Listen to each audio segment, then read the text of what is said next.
Good morning. Welcome to the first set of draws here at Peachstate Curling in our Peachstate Bonspiel. On final Sunday. Final Sunday. We've got 3 games going on right now. They're about halfway through the game. The first 2 games on sheets A and B are semifinal games for the right to play in the third event finals coming up after this draw.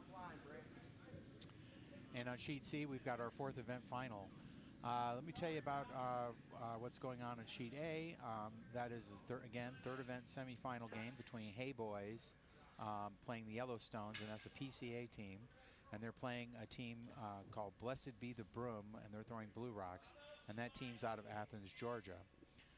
TJ, tell them about sheet B. Sheet B is another semifinal event.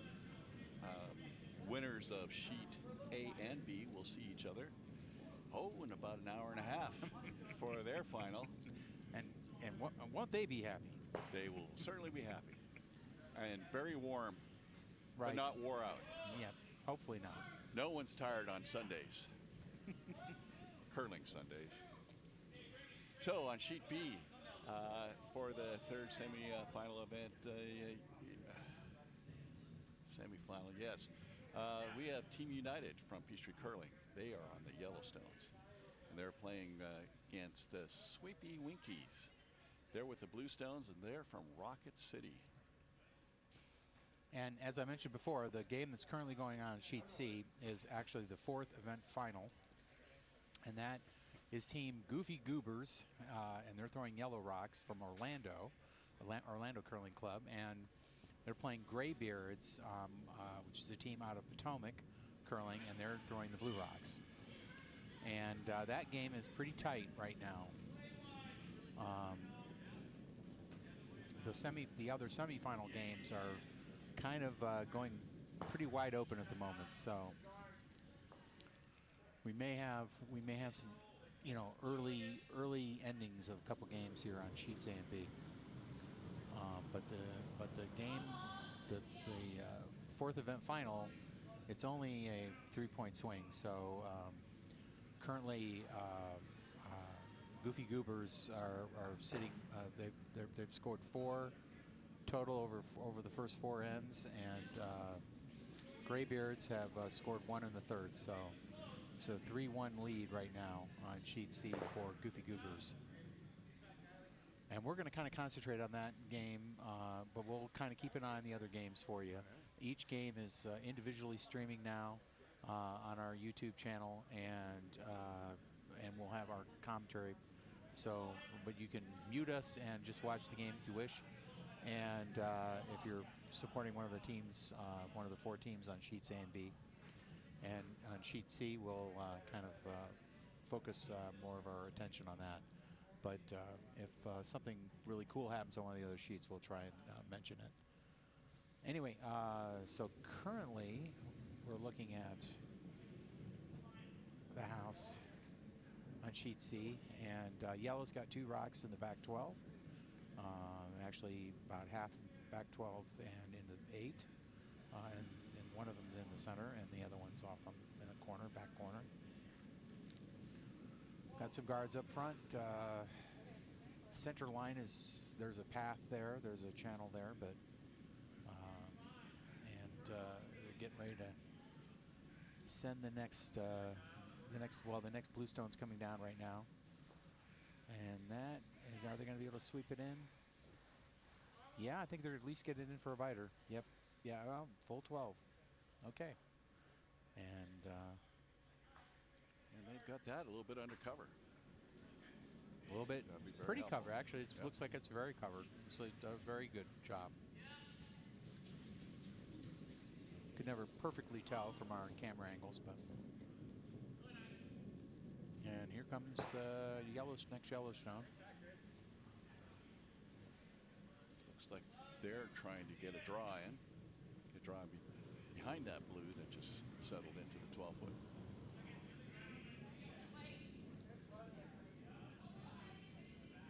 Might be a little heavy. Sweeper's walking beside it. But they're a little outside, so that usually is it's a little more frosty out there, but It's coming. Yeah, they're getting it into the 8-foot. Yep. Good sweep. Yeah, that might be something they can see from the hack for Potomac with the blue stones. And they say yes. Going to go do that. This is a good opportunity for a hit and roll. Kind of chip in off that yellow, roll into the 4-foot. That'd be well undercover at that point. And they are sending the heat down. And I think our game on sheet B might be over. They may have decided to call it a morning and go for brunch. Means the Peachtree Hay Boys come out on top and moving to the third event final. Third event final, which will be on sheet C. Yeah, at 11:15. So they'll get a little break, but they can't leave. They got to stay and play another game. So, but yeah, our first game's already complete.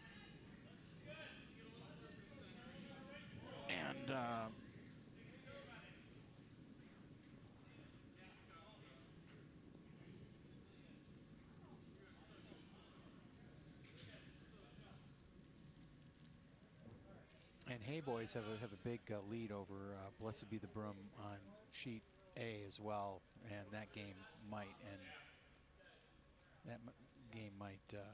End fairly soon, but.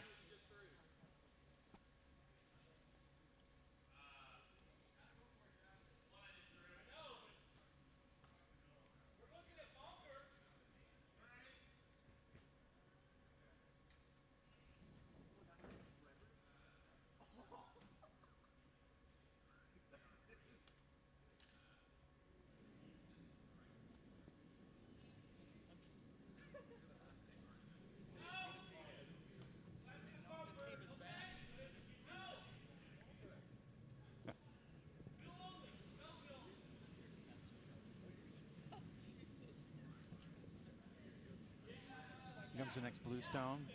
They're trying to maybe sit it on that yellow. They kind of nudged it back. Right now, it looks like yellow is sitting 2 at the moment in the house with those 2 stones in the back of the 8. And then blue's next rock is that blue on the side on the 12. At least from our vantage. I was looking at that, see if there's enough room for them to take out that blue on the side and roll undercover.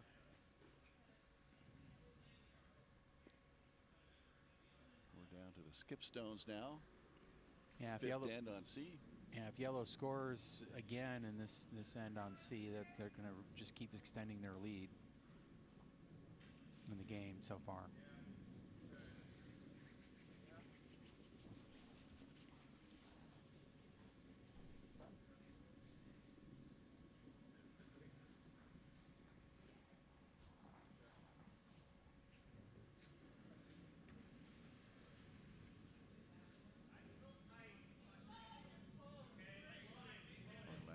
Yellowstone on the way.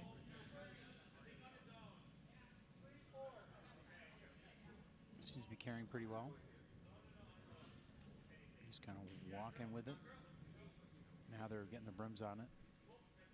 Trying to knife it over with the brim a little bit, but it's going to end up just biting the outer 12 and kind of acting as so they're just trying to guard that port.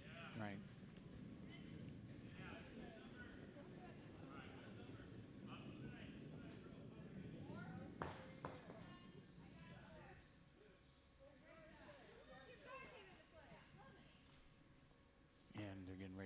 We're going to be throwing the first skip stone for blue on C here in a moment, but Skip's making his plan now. He's sliding back toward the hack. Looks like Potomac's looking to do a promote of their blue, their blue guard. Try to promote that down to the 4-foot.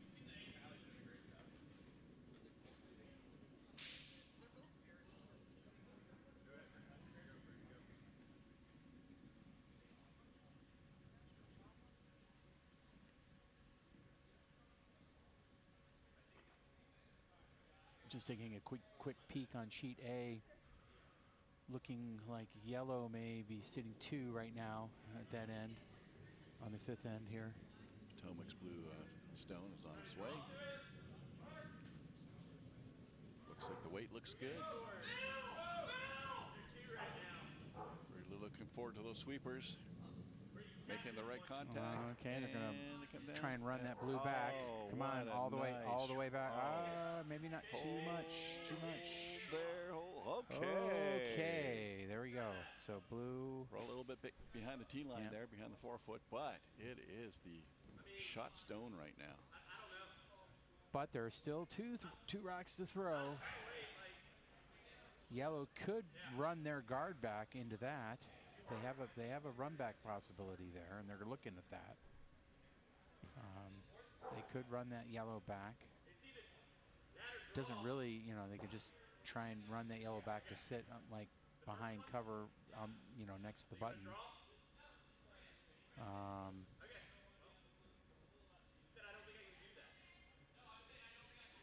They could do it on either side. There's a little less. The idea here is to kind of run that yellow back and just tap that blue back behind their other yellows. I think that is what they're going to do.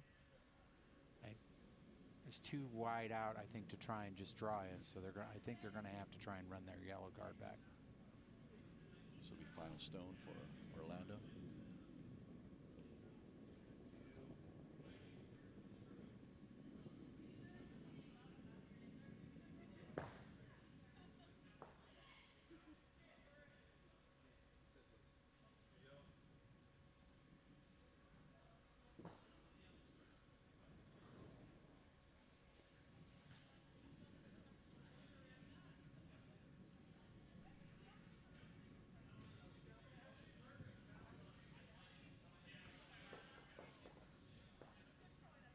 Okay, I'm getting ready to throw that important last rock for yellow on sheet C here.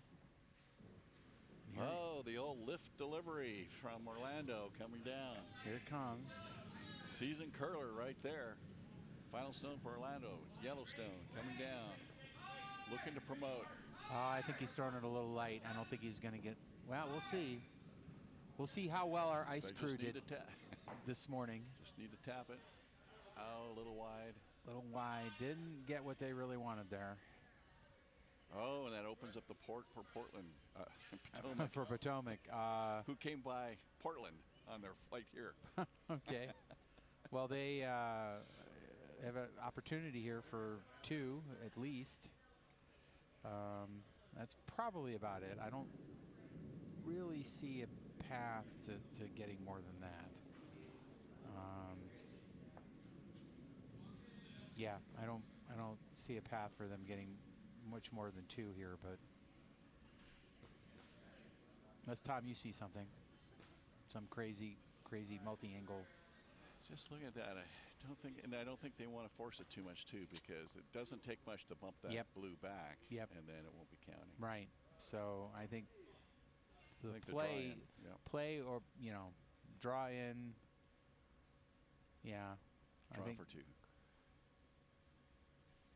If they are way wide, they can crash that guard. Maybe that guard goes in far enough.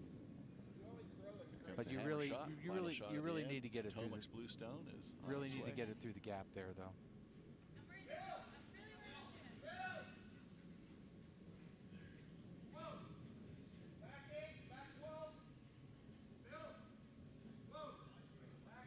They're sweeping it. Watch the weight. Oh, they don't want to tick that guard up. They got through the gap, but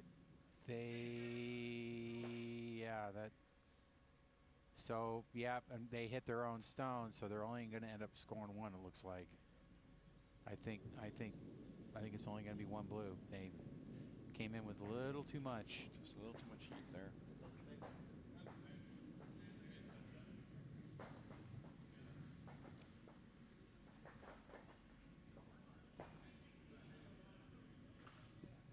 Oh, they scored it as 2? All right. Okay. Good for them. Okay. From our camera view, it really looked like it was only 1. But again, we don't have a perfect Good. angle. That worked out for them. So. Good. Yeah, when you get down there in the house, it's up to the vice skips. Only the vice skips can make the call on the stone, on the stones and the score. And the vice skips looking directly down over top of the stones. And they have to make the call. They have to make the call. So we can't, you know, well, we could go over there and protest it. What do you think? Yeah, let's go over. Yeah, you're wrong. It was and then they'll beat us to death with their brooms. But between the two vices, decision was made. Two stones makes this very close game now. Going in the sixth end. That's how the peaceful game of curling becomes the full contact game of curling.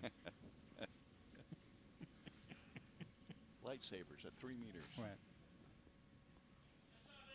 When all of a sudden you start hearing the Duel of the Fates music, then you know, okay, something's going down.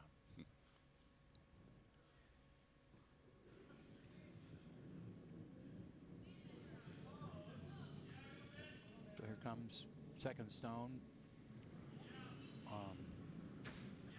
End number 6 on sheet C. Yep, both games, A and C, are in their sixth end.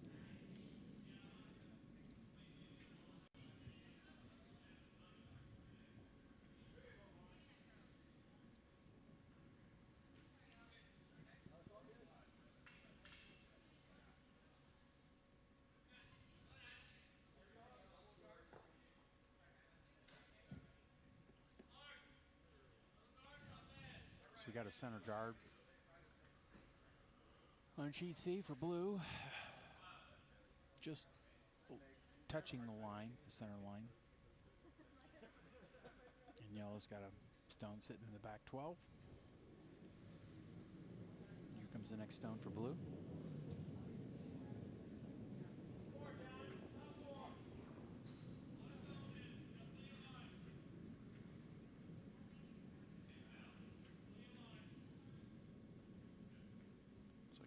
Trying to draw down to get in front of that yellow stone, get behind the guard. Good sweep, good sweep, good sweep. Keep going, guys. Okay, very good.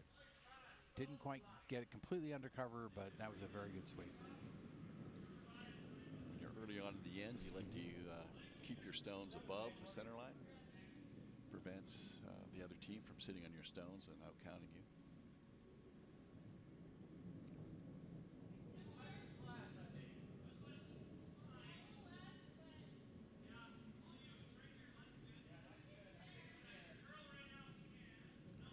Looking to corner freeze on that blue stone that was just delivered.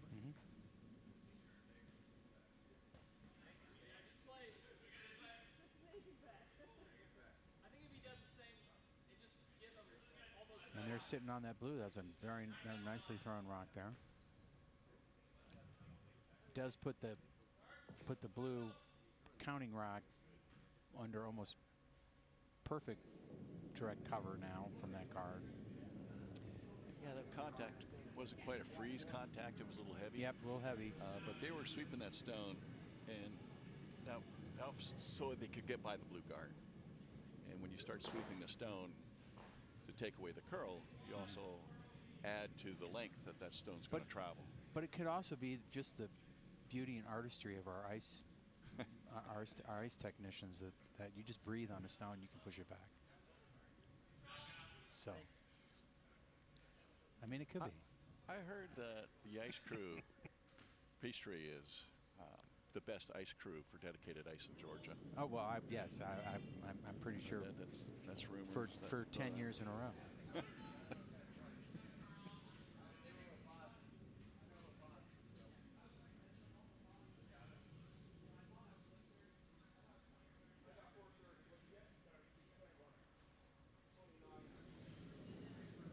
Comes the next. Oh. Here comes Orlando. Big takeout. Big takeout. Yeah. They want to take out those guards up front, the double guards. Big takeout weight on sheet C coming down. They could nose that both those blue stones. And I think they got it. Yeah, that was beautiful. Definitely. They split those. They got one out complete, and they, pushed the other one way out to the corner. So that was a well thrown shot. And Orlando with a hammer in this end. what they'd like to do is keep that front end open, front of the house open, so that they can score that final shot from the skip. Potomac is going with, we want to put that guard back, so they're going to try and put the guard back in front. Protect the blue stone on the 4-foot.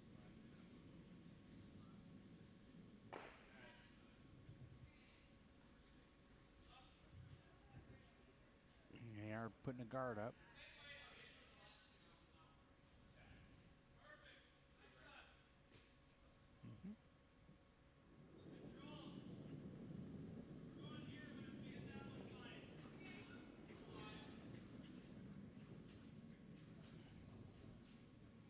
Looks like he's called to peel out the guards, possibly, if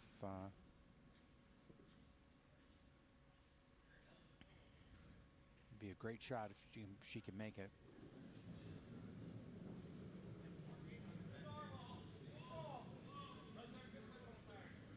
The hope is to tick that blue stone on the 4-foot, but he called either that. way. Yep. But and they're past the guard, and oh, they got it! Wow, beautiful shot. I'm not sure that was the actual call, but good result. I think it was I don't think that was the call. I thought he was well. But anyway. but the plan B, the Plan miss B was to take out the guard, yeah. and then so either way would have worked out well for him. But I like the perfect shot.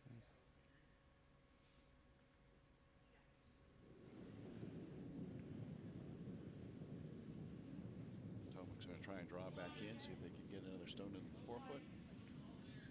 Hoping to steal. Potomac can steal at this end, and they could tie up the game.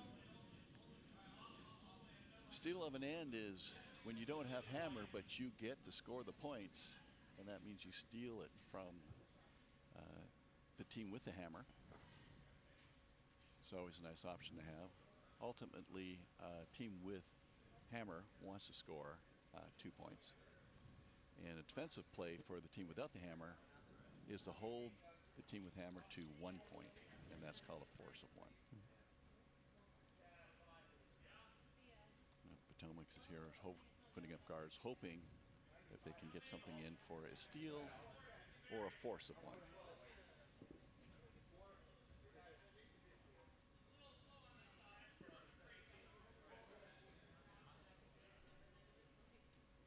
Comes Yellow's first stone from Yellow's vice.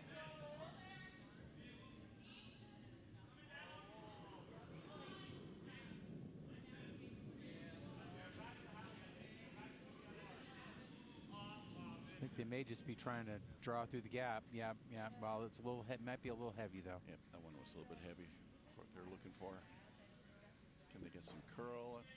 Okay, sits on. They had some backing, so bounced off their Yellow, but both stay in play. Our picture froze, but so I couldn't see whether it was going to hit the back stone or not, and it did. So that was kind of a fortunate break a little bit there. Proves their house picture at the moment. Potomac is trying to draw in again to the 4-foot, and a back call. If it's a little heavy, it can go sit back on those yellow stones. It's curling a bit, though. They might tick their. I think it's going to tick their guard. Oh, and pushed it in. That helped. Okay, that worked out for him. Took the guard, but it pushed it into the 8-foot. But it it's could be counting. It's completely exposed though, so they may just decide to get rid of that.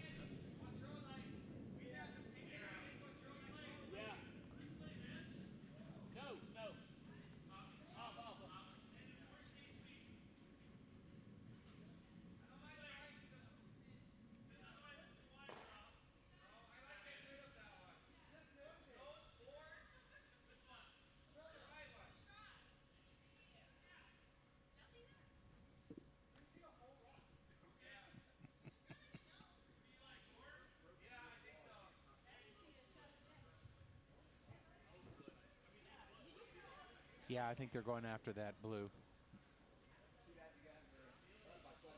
Skip was discussing with Vice in the front end what shot they feel would work best for them. And they have decided on, let's take out that blue.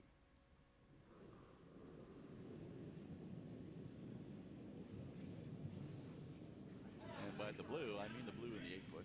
Right. Orlando's Yellowstone on the way. Sweepers are working it. Contact.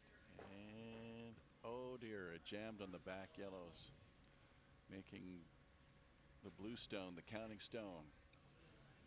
One blue stone stands alone against 4 yellows, but it is counting. That was unfortunate.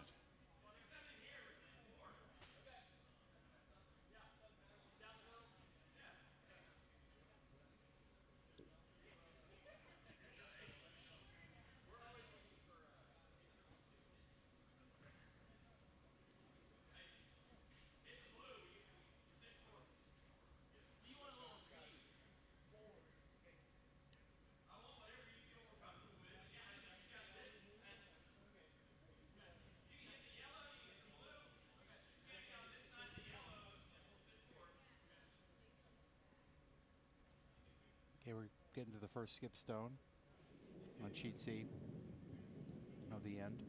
Potomac and blue. Looks like he's going to go after that yellow in the top 12. Yeah, I think he's wanting to tick off that yellow and roll underneath all that cover.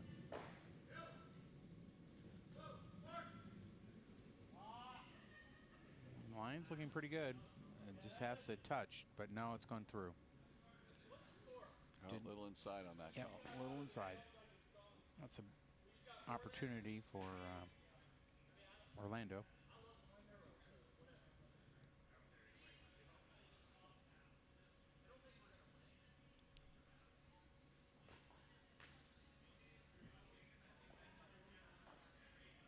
Orlando skip working the math on the angles where they hit blue to promote yellow in. We got the there's the option for the draw. Come outside and into the 4-foot. They got the blue for backing.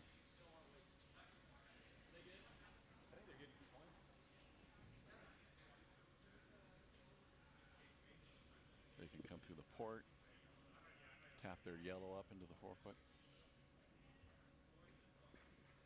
Lots of options. All comes down to execution at the end.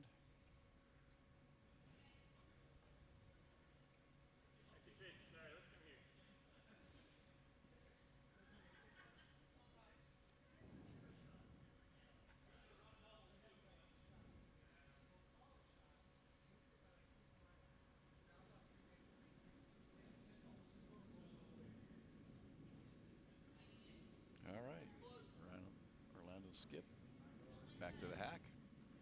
His first of 2.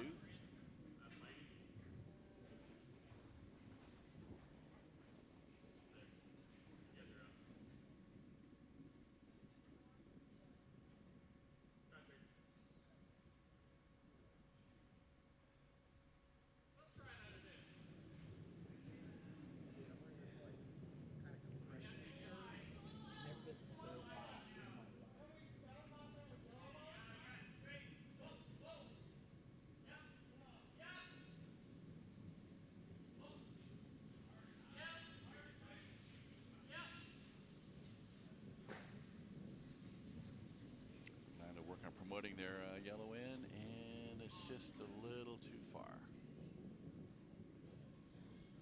But there's still 2 more rocks.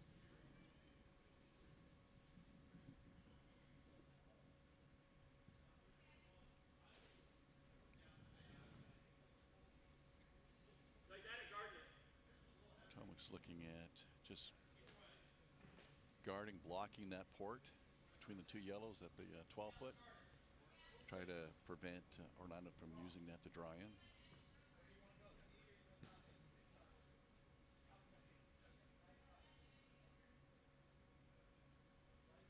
something up around the 12-foot, 8-foot.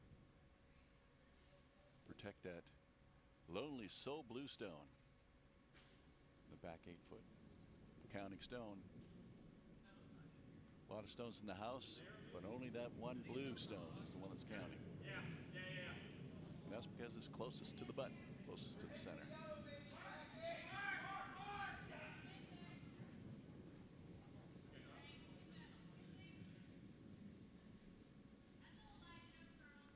Last blue stone for Potomac on its way in. And they had to sweep it to keep it straight, but keep them recurring too much. Too much. Yep.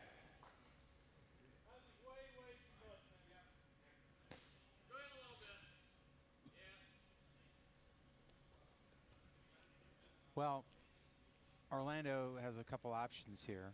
They can do a double run back of their yellow, using the blue stone directly in front of their yellow on the center line.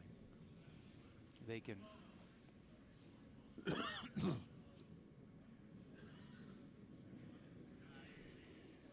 and that is what looks like they're contemplating right here.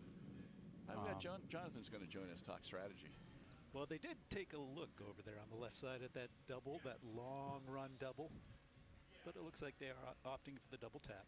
Yeah, Tap I think the back. double run back is probably a higher percentage shot because it's a more direct shot from the hack. But they have to hit it right. They have to hit it. They have to drive that yellow back on the right line. They do it right. It could be a big score. It could be a potential 6. Or 5. Probably more like a 5 because the blue is going to sit. If they hit it right, the blue is probably going to sit. The blue guard is going to sit on the 12, somewhere around the 12, the edge of the 12 and the 8. So that would.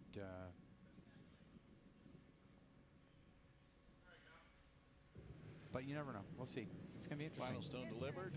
Hammerstone. And here it comes. Orlando. Lots and lots of weight. Beautiful lift delivery. Lots and lots of weight. Going to be some contact. There's going to be some movement of some granite. And he didn't get the angle. Oof. Did not get the angle. It's going to be 1 blue. Potomac successfully pulls a steal out. Ties the game going into the 7th end. Orlando, because they did not score, maintained the hammer going into the and we have a tie game. Just like that, we're back to a tie game on sheet C. 4th event final, and living up to Orlando all the drama Orlando through all the commercials that we had been providing. Orlando, who keeps hammer to start the 7th end, and now we're down to 2 ends. And sheet A is into they have well into their 7th end. And they've finished the 6th end 4 minutes ahead of the clock, so they're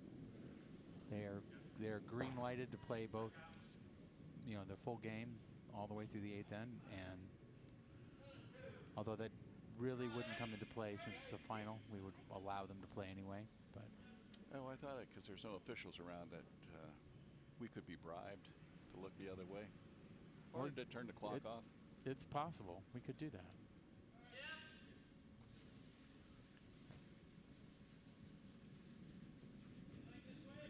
Clock manipulation brought to you by our sponsor for curling is a beverage sport by Scotch X. Yes, a large donation to our building fund.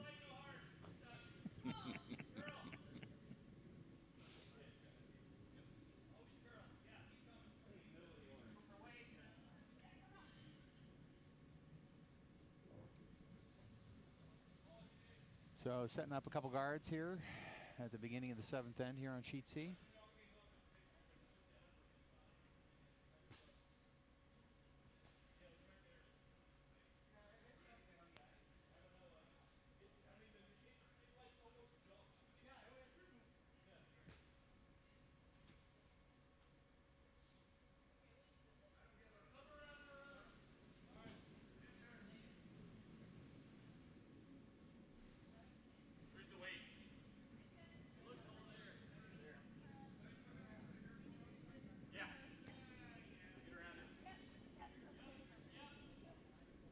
see. Next stone for Potomac.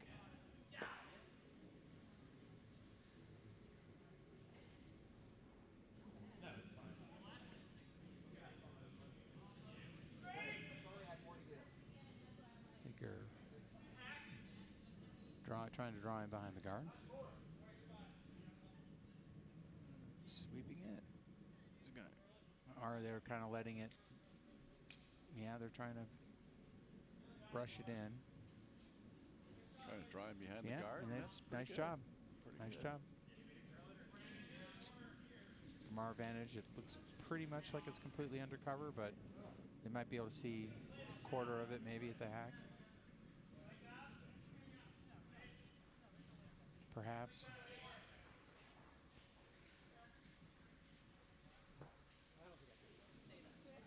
Here comes Orlando's next stone.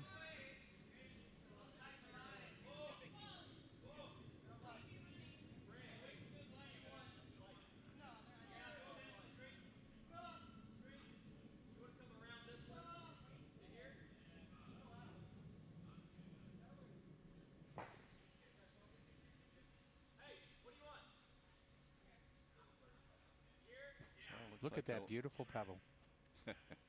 Carry that Orlando stone. Stone was trying. They were trying to draw in behind the guards, and they overcurled. So they took the promote of the guard, tried to get it in. It's biting. And the Potomac has decided, I would like that not to be here.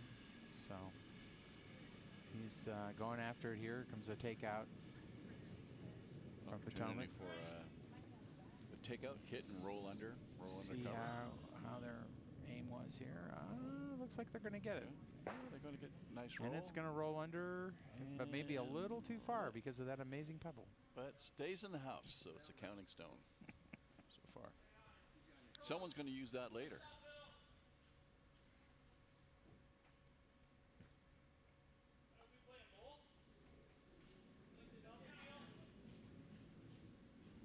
Looks like Orlando's kind of playing just removing those two front guards.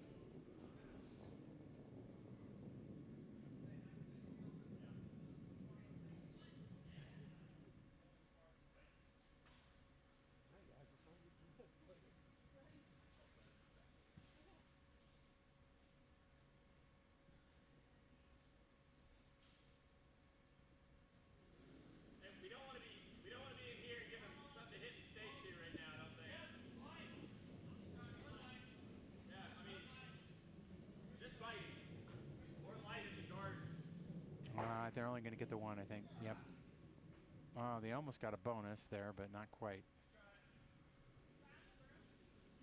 If they just hit that a little more on the outside, they could have gotten, may have gotten both of the blues in the house. That's a lot of math. Figure out those angles. Well, fortunately, it's the morning.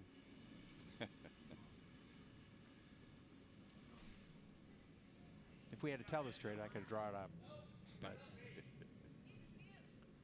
I didn't even see it until the stone hit the first stone. I'm like, oh, that could have been really good, but it was only sort of good. Tom's trying to draw in.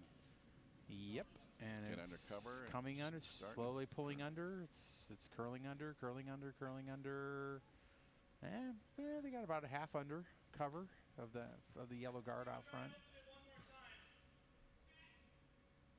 They can probably see about half that stone at the hack. I'm saying let's just draw in to the top of the forefoot. But Orlando's letting them get a lot of stones in the house here. They're about to put one in the house now.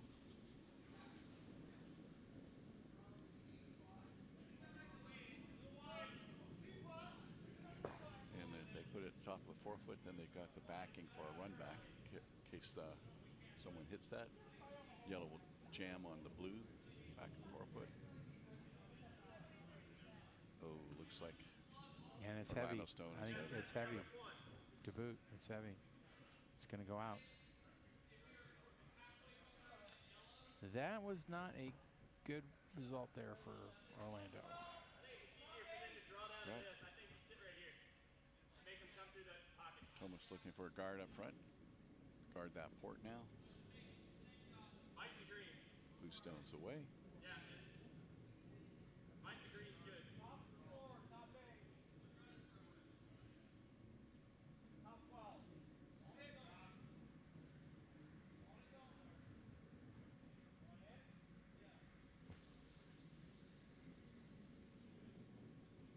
Another nice draw from Potomac. Nice drive. Over curled just a little bit. But it didn't, you know. But the direct. It's guarding that one. Takeout It's guarding that stone, the back of the four, and it is also a little bit undercover from the yellow guard. Now they're going again to get rid of those guards. Those guards have really been a problem. So I think they're hoping to drive this yellow guard back into the blues. Yeah, but they've got to hit it just right, and they did not. They hit the blue, and yeah, that was again not optimal. And they leave the front of the house guarded. Right. And Dunk says, let's replace our blue guard. Let's put another guard. Let's make a nice triangular wedge of guards in front of the center line of the house.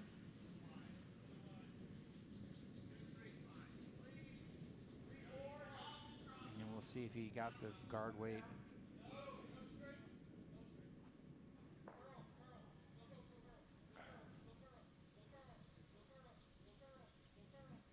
Not bad, but they got on a little late. They should have swept that a little more, but it's going to end up being okay. That's going to be fine. So that now Orlando's kind of in a pickle.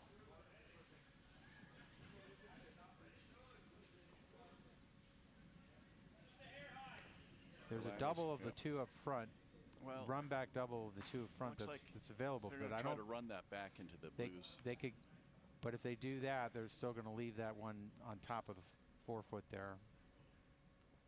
I don't think they can get them both. Maybe, but I don't think they can get them both. They have to choose, and we'll see if the vice can actually hit it right. And no, his angle was off. He got the side.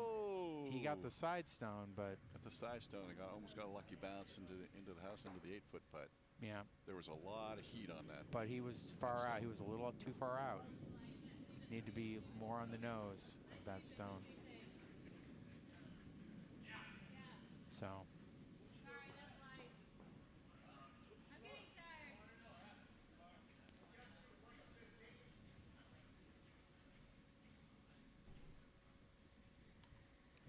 While we're waiting for this next stone, just wanted to point out some interesting goings on over on sheet A. It looks like Blessed Be has come way back in this game. They have come way back in this game.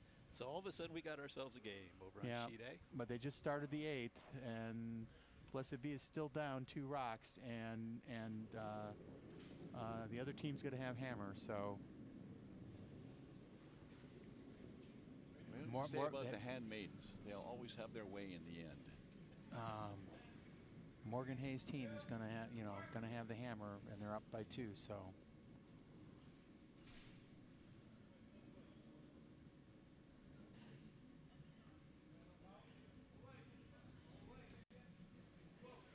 Meanwhile, Orlando still struggling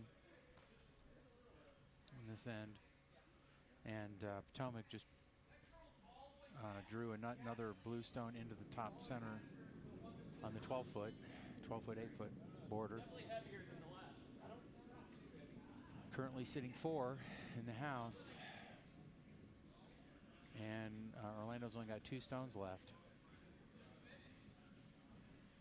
Now they could try once again to do a straight run back on their yellow guard, and they could get the top 2 blue stones, but I don't think now getting to that back stone is going to be almost impossible. I mean, at least for as far as a takeout's concerned. They could just draw around and like sit on it and use the upper bluestones against Potomac as guards. Yeah, that's a good call. They were looking at that just for a moment. Nice draw in. I think that's might be the smartest. That might be the smartest play. Than trying, but also trying to protect the damage. Those top trying two to stones removing some blue stones is important too. Are awful close together, and you're not going to get the angle. You could get rid of both of them, but you're not getting to that back stone. At least not not with this first rock. So the only way to get back there would be to draw it back.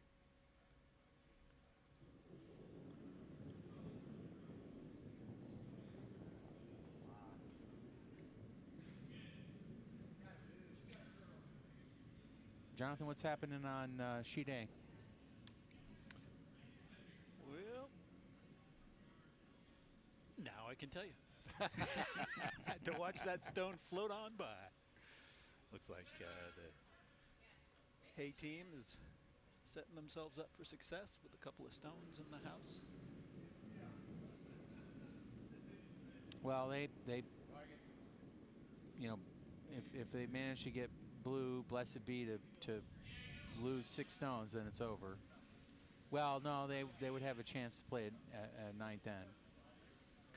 Or no, they would have to play skip stones. It's a semifinal. They'd have to play skip stones. Yeah, Athens team is down by 2 without hammer, but they've come a long way back. They've come a long way back. I thought that end. game was going to be over after 5 ends. Once I saw the score, but then they scored. What did they score in the 6th, Jonathan? In the 6th, they put up a 4 spot. 4 spot, yeah. So that big comeback brought them back into the game. That. So here comes the first skip stone for Orlando on sheet C. This is a very important shot, and it looks like they're going to do the draw just from the speed, from the weight. Looks like they're going to just try and draw down, draw around, and maybe draw down to that blue, or at least nudge it. But they're a little far wide out and they're a little heavy, and I think they're too heavy. It's going to go through. I think they're trying to curl it. Yeah, they were trying to draw it, but I think they just got a little fast there. Yep.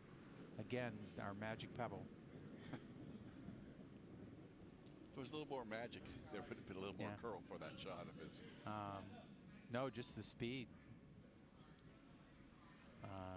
They're struggling with the speed. Okay, Jonathan, what do you got for us over on A? Well, the Hay team continues I just to load up the house.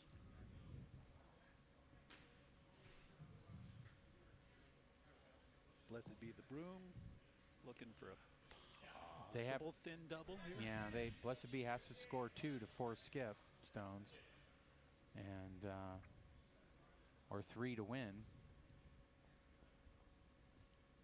But they're going to need to remove those yellow stones. Those are in a very good position for scoring over on A. Last stone over on C. Last blue stone for Potomac. Skip stones on the sway. And they just trying to draw in another rock. I think they're trying to put up a guard, kind of protect that draw. Keep that draw from coming in. being possible. And it looks like it might just carry into the house. Yeah, it's a little heavy. Again, magic pebble. Look at it. Trademark. Cut hard at the end. Yeah, that's some weight-sensitive ice over there. Yep. Oh, that was a nice shot. That's great scoring. I mean, the guard would have been better. I mean, the guard would have been better, but they got a fairly nice draw in there. Well, guard was necessary because that becomes a pocket. Yeah. Orlando just needs to draw into that pocket. Well, and they can have a little extra weight I because think they'll outcount the rest. They need to, wherever they were holding the broom for the last throw, they need to come in a little bit, and they're going to have to try and throw that a little tighter and a little lighter, and it's probably going to need a lot of sweeping.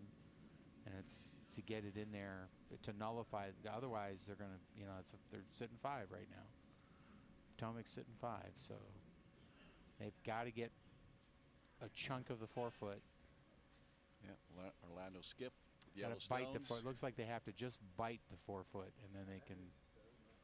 Final stone from Orlando. Hammer throw right here. This is the money shot, folks. This is the money shot.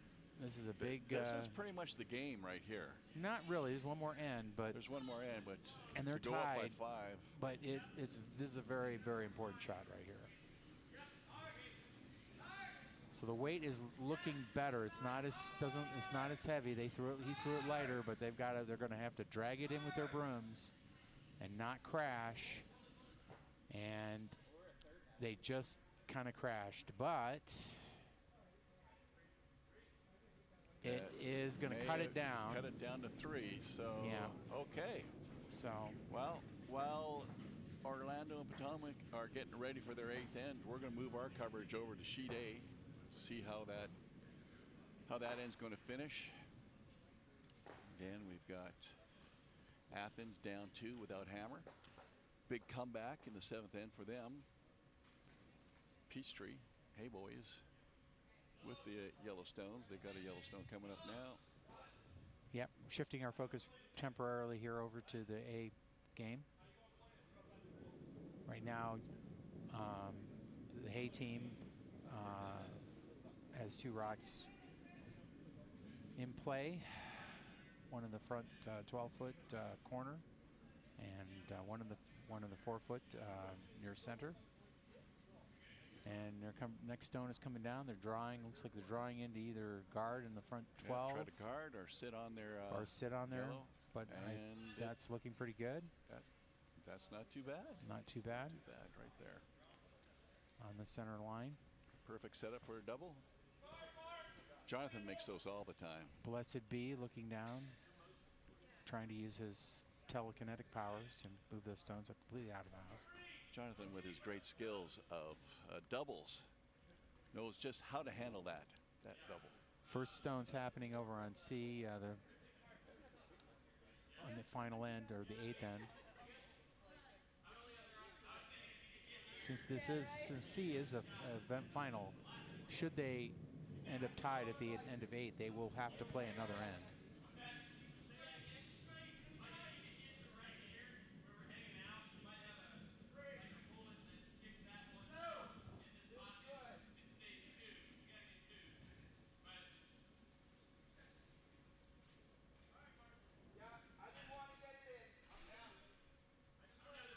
Athens skip, working through the math. Well, the math is pretty simple, Tom. They got 2 stones, and they both need to be in the house. That's right. But to make room in the house, you've got to get rid of some yellow. Are they down to skip stones but on it's A? They're down to 2 blue stones. They both need to be in the house. Or their weekend journey will be over. So we are down to skip stones on A. First skip stone from Team Athens coming down. And then we'll revisit the math right after this contact. And there's one of them. And it rolls in behind that guard. It ticked off the guard. It was wide, ticked off the guard, came in and took out the rolled undercover. And then rolled undercover.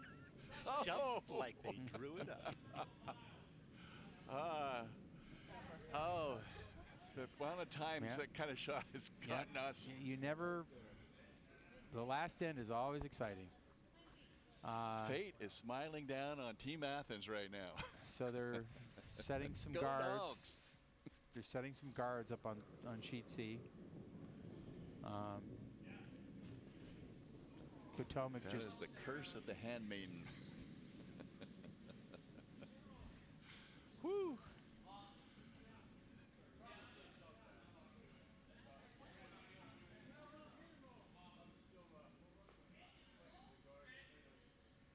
Peachtree coming down, trying to kind of just nudged and it. roll behind their cover. Oh, that worked out really good. Yep. That was a really nice shot there. Yep. Nudged the bluestone over, rolled under some cover, so that Peachtree's back in the counting. Meanwhile, up on C, right Orlando's trying to remove the blue rock in the top 12 that Potomac threw, and I think they got it, or at least they split it out to the outside. But no, they didn't get rid of it completely. They just kind of moved it over. Back on A. We're getting ready for, I believe this is Skip's first skip stone for Morgan. Oh, no, it's the second stone. This is his final stone for Team Athens. And it needs to be in the house. It needs to be. Oh, right, because yeah, they have Morgan's got a hammer. So this is the last stone for Blessed Be, right? Looks like a heavy draw. Give that back yellow a little tap. Sit 2. Yep, exactly. Yep. And that's what they're going to need. Heavy draw on the yellow at the back of the 4-foot. Nudge yellow back so that their bluestone is back in the counting.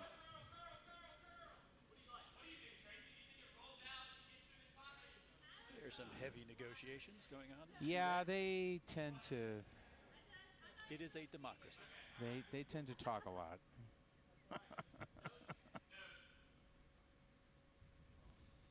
All comes down to this shot for them. So it is. Yeah, this is it. Make sure everyone's on board. Have they shifted to the double on that line? Hit that front yellow back into the back yellow. Clear up. Yeah. Yes. You're right. They're coming with weight. Hard. Last shot for Team Athens. Ooh. Let's see what the math does here. And it's over at that point. Athens just ran over. So that was a great attempt. And so, hey boys. Will advance. Peachtree Curling advances to the third event finals. Third event finals coming up. At 11 against United, right? Against United, both Peachtree teams. Both teams, you get to battle it out for the third event. Let's pop back over to our fourth event final. They're in their middle of their 8th end. Could be the final end for them. They have an opportunity to go to the 9th end if they can tie it up. But Potomac in the driver's seat in that game, being up 3. Even Orlando has hammer, but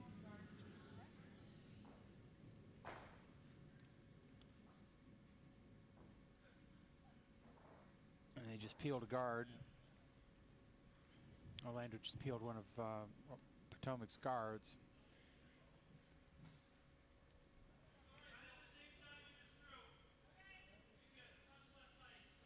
Oh, excuse me, Potomac accidentally peeled one of their guards and maybe another Yellowstone. Well, Orlando's job here is to score at least 3 in this end. Yeah, they have to, and they will force. And they will force. If they do that, they would force an actual extra end. Extra end, yep. Potomac's job right now is to remove yellow stones, run Orlando out of stones.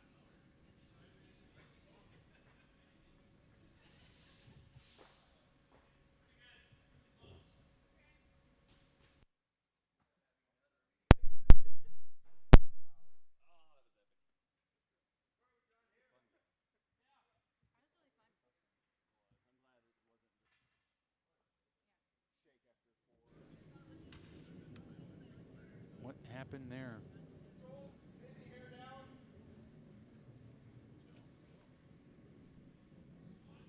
I think our mixer had a little issue there. But we're back. Potomac trying to move some yellow stones and are successful.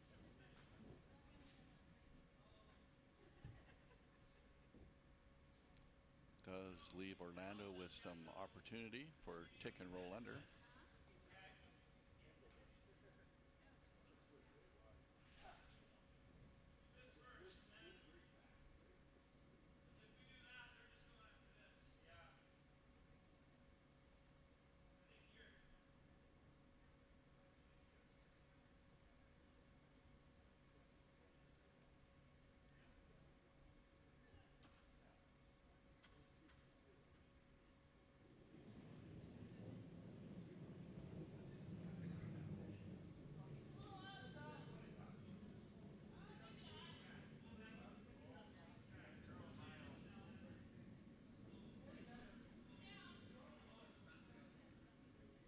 comes Orlando's next stone here, coming down. It's curling. It looks like it's Looks like gonna. they're trying to want to freeze in there if they can, and that's pretty good. Pretty good. Pretty good, but Try to take out that yellow stone. They're going to really have to cut that because it'll jam back on those blue stones.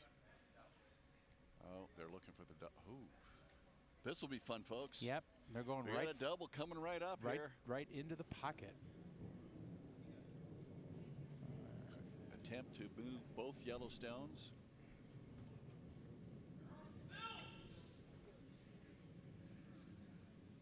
Blue stone on the way. It's got the weight, and it's got contact on one, and one of the stones is removed, and it's out of play. And that was important because if they remove one more yellow stone from Orlando, actually two more, then the game is over. If they remove one more, then the best. Orlando only has 3 stones left now. Yeah, I We're down know. to skip They have to, stones. and they have to score 3 in order to force another end, and they're running out of stones. They've already lost 4 of their 8 stones. So if they lose 6, then it's over. There's no way. There's no path to a tie, and they lose one more. The best they can do is tie and force a 9th end. But it's not looking. It's looking grim for Orlando at this point.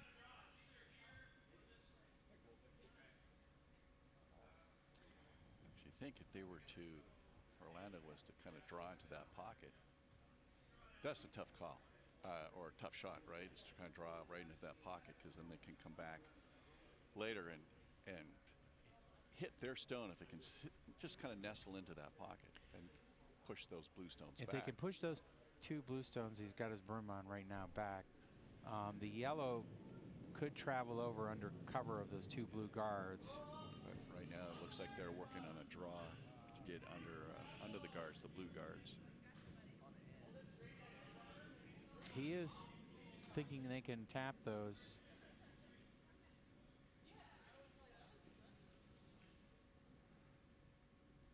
Okay, they're looking for the hit and roll. Right. Oh, Yeah. nice. Very nice. Yep, that's Great what he was result. going for. That's what he was going for.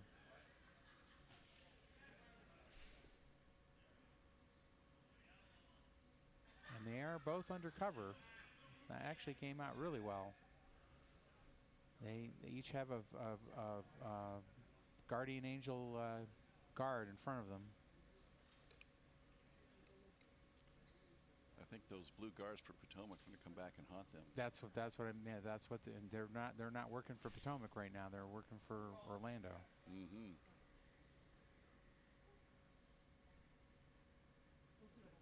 But with the way that broom is set up, it looks like they're going to try and draw in and sit on that back yellow, get into the 4-foot.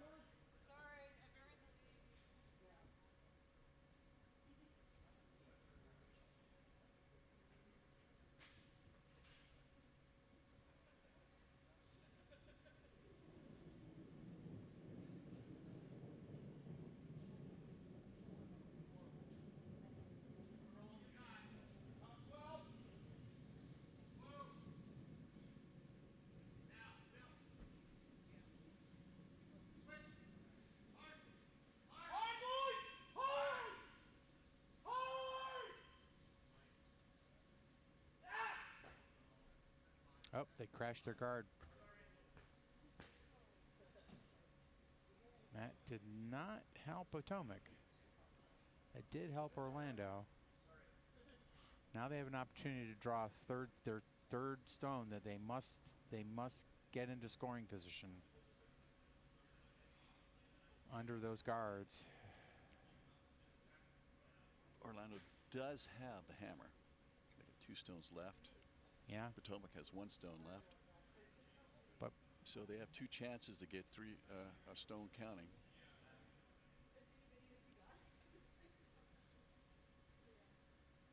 And it looks like the broom is set for the draw.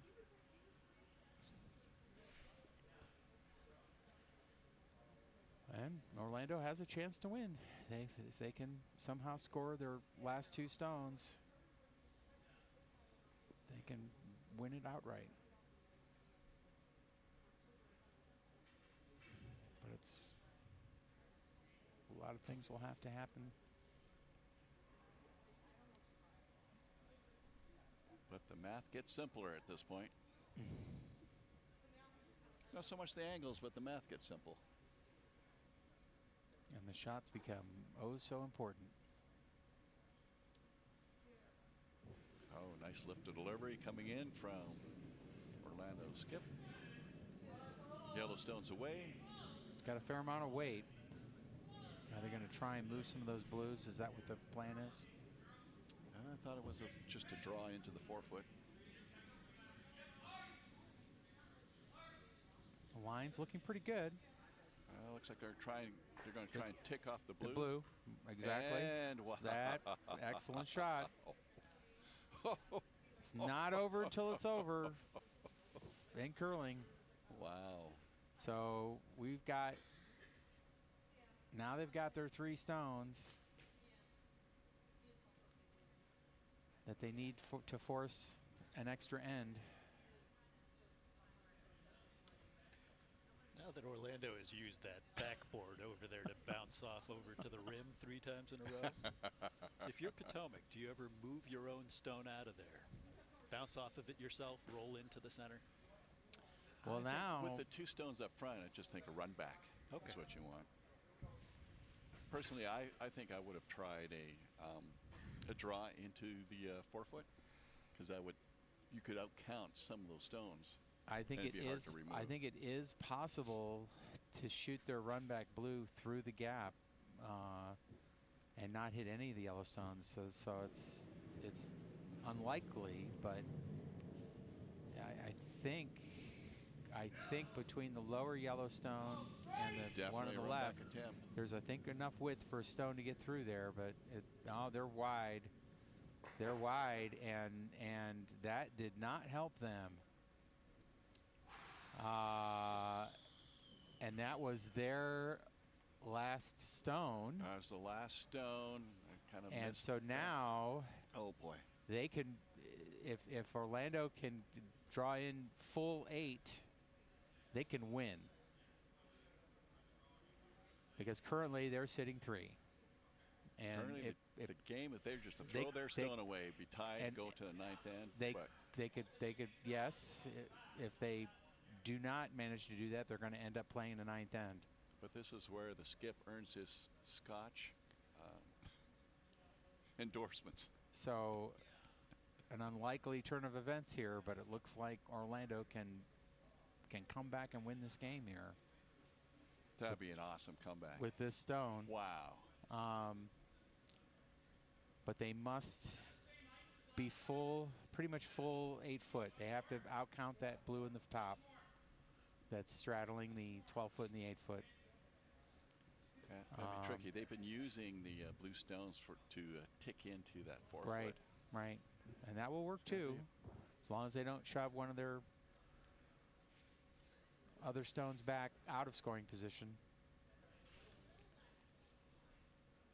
So this is a big shot right here. This is where Skips make all their money. Nice little lift delivery there. That lift delivery, add a little extra weight there. Final stone of the 8th end is away. Is this stone a winning stone, or do we go to a 9th end playoff? And they clipped off the blue. It doesn't, so they're going to have to play another end. Good. Yep. And we're going to overtime, folks. Overtime. Overtime brought to you by Curling is a beverage sport. Brought to you by Scotch X. And just when you thought it was over, it's not.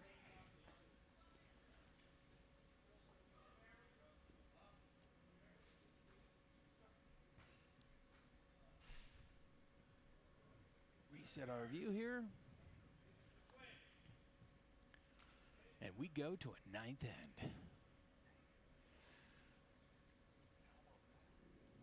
And TJ is freezing to death, so he's getting up, stretching his legs for a moment.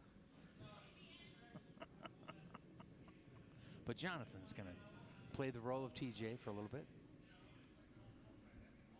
And here comes the first stone. Orlando is, so Potomac will have hammer. And Orlando is setting their first stone, which is center guard. And it looks pretty good. It's just off the center line, fairly tight to the house. And the chess game begins again.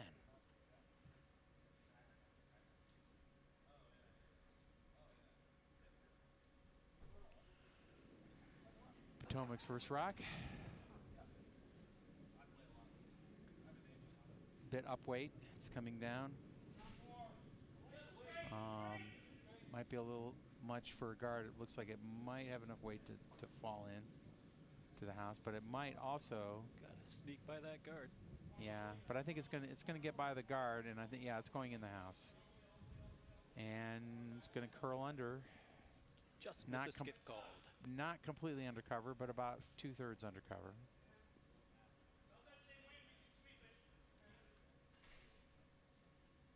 And Orlando coming out with their next stone. Looking like it's a called draw in as well. Possibly tick the blue if it can get around them much. It's got a curl.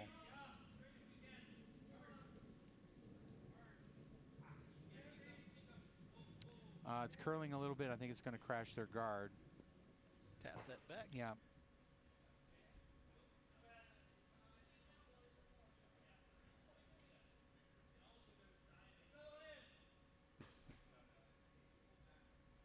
Potomac calling a draw to sit on their blue stone on top of the 4-foot.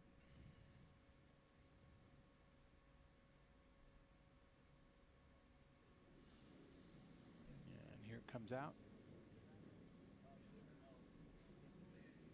Weight looks pretty good.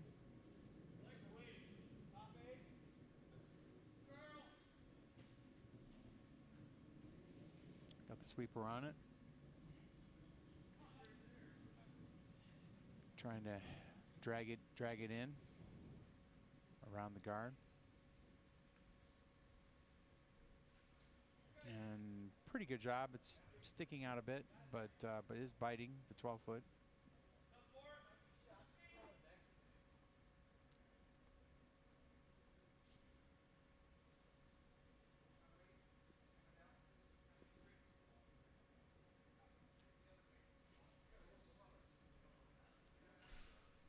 Comes Orlando's next stone.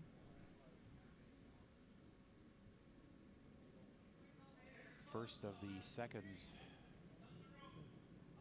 stones.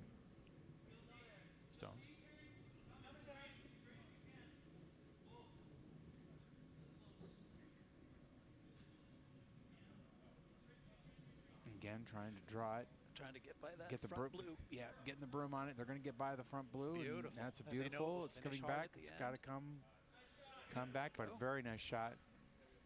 Could have wished for a little more curl at the end there, but they had to get it by the blue. But all in all, a nice shot. Snuggled right up next to the button. So with 5 stones in play, it's time to start cleaning up. Yeah. Yeah, looks like they're coming to get rid of the guards. That front center guard. And they're going to get it, and they're going to drive it back. They hit their own stone.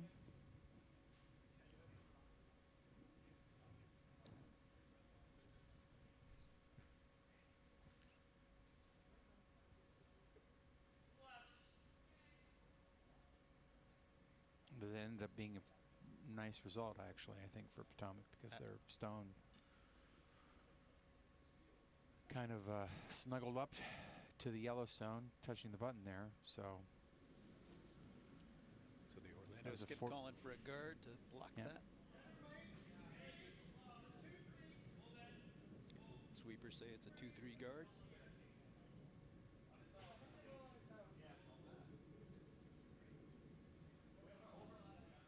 Might be a little heavy. They definitely don't want to touch it. That may actually just come down and sit right on the blue there. That makes Now it's a little light. It's Oh. gonna stay up there in the 12. But still a pretty good result.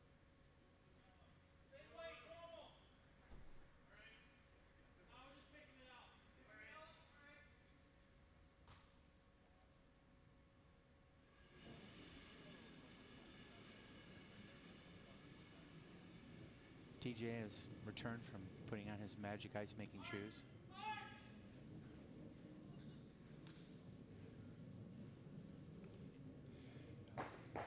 No magic take in out. the shoes. No magic in the Oh, shoes. nice shot there.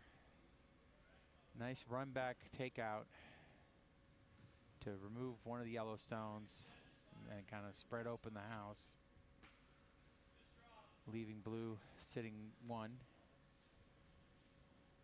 Yellow sitting a second rock.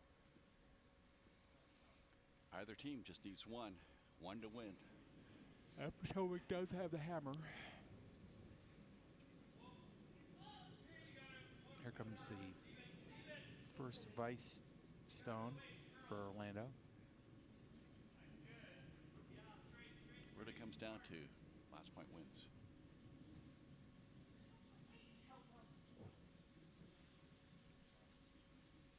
Trying to shoot the gap there. Good enough. It's past. Great sweeping. Wow. Get that in there. Great Yep. sweep. Yep. Potomac. Okay, after all that Is sweeping annoyed. just to get it in there, Potomac says no. That's got to go. That stone annoys me. That is still a tight port to go get it. And there is still an opportunity for that yellow stone. But he has to be on on the target. to jam on that back Yeah. blue. If they're going to get this, they have to be on target. And So far, it they're a looks little pretty wide. good.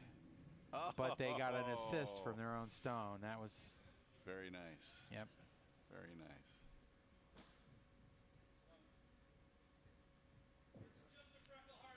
Okay, they're just checking that stone to the side, if it's out or not, but it's just inside.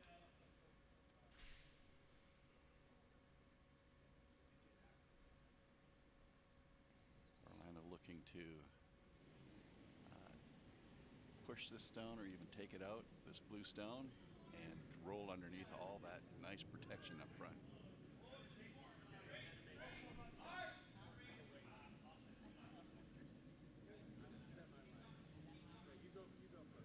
I need to get past those blue guards in the 12-foot, and they did not. And they end up guarding the blue stone on the 4-foot. There was an ultimate aggressive double run back takeout there. But they would have had to have thrown Olympic level takeout weight straight down the center line. And then they could have split out probably 3 of those blue stones. But it would have been an incredible shot. It would have been very, very difficult. But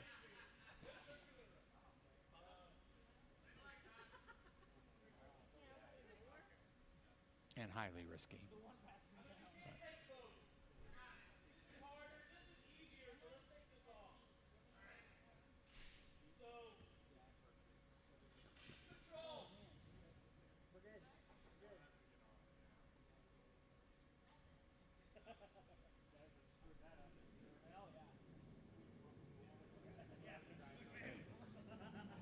Potomac wants to take out that top yellow stone just to prevent the run back later. Here they come down. They are. Oh. They ticked off the yellow top stone, but it was enough to kick the blue stone over to nudge that yellow further away. Just a slight miss on that one.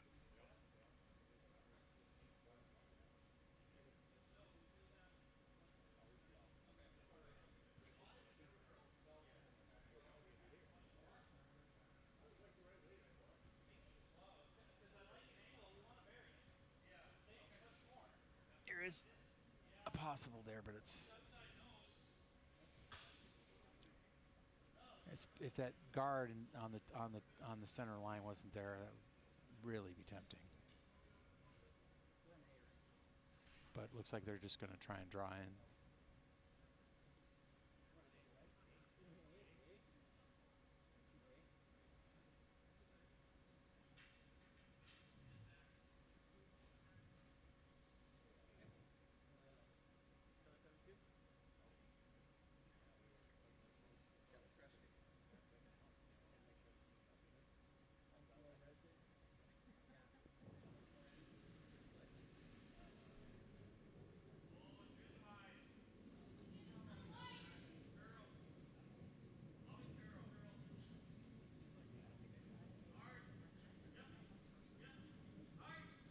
First skip stone for Orlando. Yellowstone coming down. It's a little light. Light. Team sweep. Trying to drag it in, but it's a little light and curling a little too much in the end there. Because it was a little bit light, over Yep. curled. Yep. Sitting on, kind of crashed into their top stone.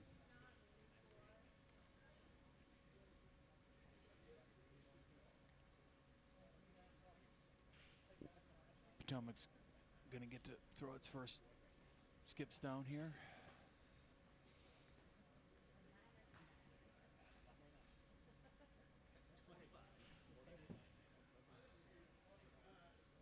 We're in the ninth end right now, so this is basically, in any other sport, would be considered overtime. You can consider it sudden death overtime, because whoever wins this end wins the game.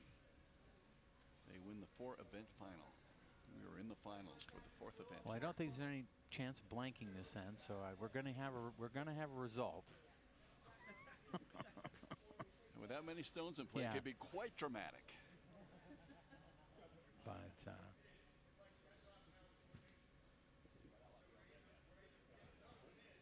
Lots of team conversation going on here.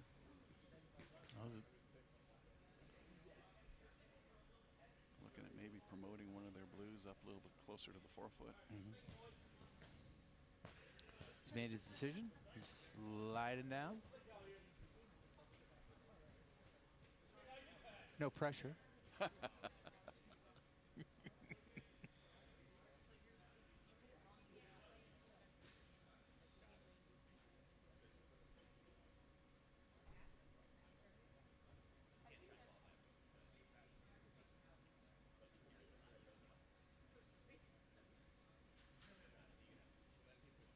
Getting set in the hack.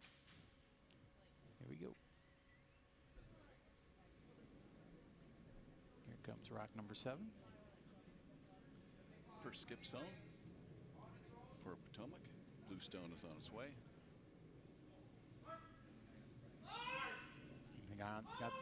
Just got him on the broom. Looks like they're trying to promote one Yep, of their they're blue, blues up a little and more. it's looking, Did they pass? but they they ticked- clipped, they- just overcurled a little bit. Tick their guard.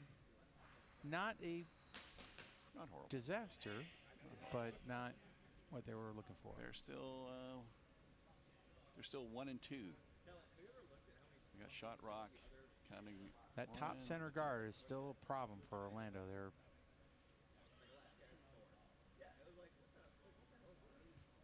Well, Orlando was down to their last shot, and they have to outcount that blue stone biting the forefoot.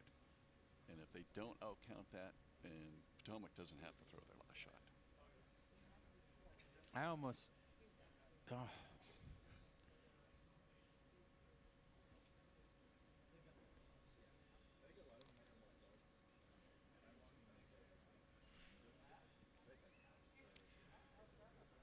I tell you what, folks, if you could come down here and see the crowd here, they're on their feet. This is exciting. This is dramatic. they're mostly on their feet just to stay warm. People are up against the glass. Front row seats are pretty much gone right now. If you don't have a front row seat, and you have to sit down, so all the people are standing behind you. Got a good view of this game, but it's drama. It's excitement. This is what people come to. This is I think championship this is weekend. their. I think they have picked the right shot. I think this is really their only shot. They have to use their blue on top of the 12 to drive their yellow down into the button area. I think that's the only real shot they've got at the moment. This is a razzle-dazzle shot by the skip. They from have to Orlando. basically. You know he's going to do a little bit of a lift delivery here, and it's all ready to go. And they have to pretty much nose it's on this its way, and stone. They have to nose the blue stone. And he gave it a lot of weight, and I think that's probably too much weight. And it's going to be wide. And he's way unless wide. They clip off of something. No, and they're folks, way wide. That's it. Potomac. Yeah. In overtime, takes it. Yeah, I'm not sure. Potomac is your fourth event finalist. Yep. All right. Okay, wow, time to prep the ice for the first, second, and third event finals. So here we go. We'll be back. Bye.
And welcome back to the 2026 Peachstate Curling Bonspiel here in Atlanta. And we're just getting underway with the main event games. Our first, second, and third event final games. And the first stone is just being delivered on our main event game, our first event final game, which is on Sheet B. And that is featuring JGCC Club from Jacksonville throwing Yellow Rocks versus Team Doc Bun No Balls throwing the Blue Rocks. They're a split team from Great Smoky Mountain Curling Club and Peachtree Curling here in Atlanta. And looks like JGCC won the toss, so Doc Bun No Balls threw out their first rock. It's guard, blue, center guard just over the hog line. So, and they're underway. Now, on Sheet A, we have our second event final, and that is Team Normal Guards throwing Yellow Rocks, and they're a Rocket City team from Huntsville, Alabama. And they're playing another Rocket City team, Ogre and Off, throwing the Blue Rocks. And they are now in their third rock on Sheet A, and that game is now underway. And on Sheet C, we have the third event final, and that is two PCA teams going head-to-head. Hey Boys throwing Yellow Rocks, and that's an all PCA team. And United throwing Blue Rocks, and they're also a PCA team. So that game is also underway. So we're going to concentrate on the main event, the main game, but we will kind of keep an eye on the other games going. All three games are available as individual streams, and then there's a composite stream which shows all three games going on at the same time. So on our YouTube channel. So my name's Peter Young, and I'm joined with my co-host TJ Lessard. Good day, And we're gonna try and do our best here to describe the action. So here we go. Yes, welcome. Sunday, the best day in curling for tournaments. because this event finals, championship games, and what we have right here on all 3 sheets are event finalists. It's all over after this. People are going to be walking away with some hardware. And as Peter said, we're going to be concentrating on sheet B, which is the A event final. And we have 3 sheets, 6 teams across all the sheets. And out of those 6 teams, they're representing 4 different states coming in here. And again, we got some shootouts, some best of the survivalists from the tournament, like on sheet A. It's a shootout of the Rocket City, 2 teams going head-to-head. And then over on sheet C, we've got a Peachtree Curling head-to-head. And who's going to survive through all of that? And then again, back to our main event on B. And we are well underway in the first end. Bunch of center guards stretched out between the hog line and the front of the house. And looks like they're bringing in another guard unless they're going to get it around. Blue is trying to sweep it around, but it's still going to be a guard. So a bunch of guards laid up here first. There is 1 stone in the house. 1 yellow stone back in the back 12 corner. This is all for this event, all freshly prepared ice. Lots of extra pedal down for these folks, because we know there's going to be a competitive sweeping going on, and it's going to take about the first and the second end to kind of really get those stones up to speed, up to championship speed. And for the teams to kind of settle into their game mindset. And with the exception of the game on C, you know, this is the first game of the day for the other 4 teams on sheets A and B. So they're coming in fresh. The teams on sheet C had to play semifinal events in our 8:30 a.m. draws. So they've just finished playing a game, and now they're playing another game. So they're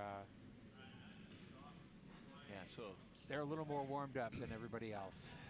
If you're watching sheet C and you see some eyes rolling, these guys are in a back-to-back event on Sunday. Lots of curling. But we're going to see how it all shakes down. Looks like now they're going for a draw in with one of the blue rocks, although it looks like it's a little fast. And it's not going to stick around. They're going to be able to sweep that out. And still leaving only 1 rock in scoring position for yellow. But it's going to take them a little time to get their rhythm going.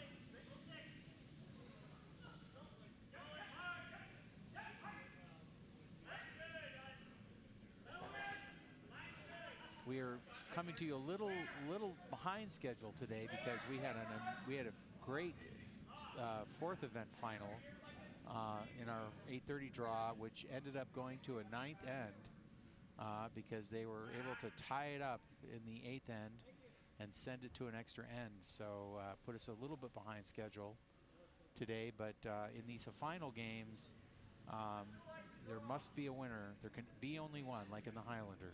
There can be only one. So they will, if they're tied at the end of 8 ends regulation, then they must play another end. We do not do skip stones in the final games. Only in the regular games in the beginning of the tournament. So, a game we thought was probably over after the 7th end ended up going to 9 ends. So. You never know what's going to happen in that 8th end.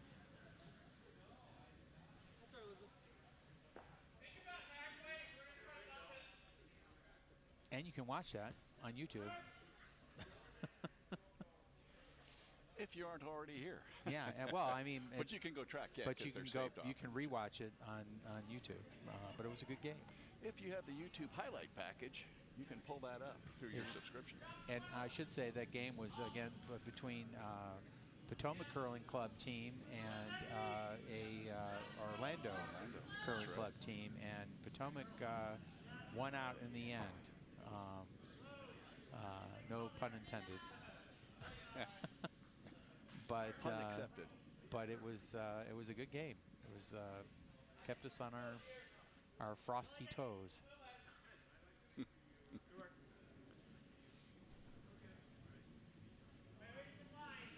Here comes the first first vice skip stone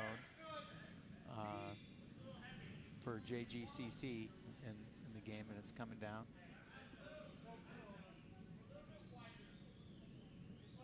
And it looks like it's gonna be pretty good. It's gonna sit down there on the back, just tapping that other yellow on the 12-foot back there. So it looks like folks are still adjusting to what to do with the speed on this on the sheet. Right. Because they're either coming up short or they're coming to the back of the house. Right. So, and as the pebble wears down and as stones get thrown, the ice will obviously change a little bit. We'll get a little bit more speed. We'll get a little bit more curl coming up.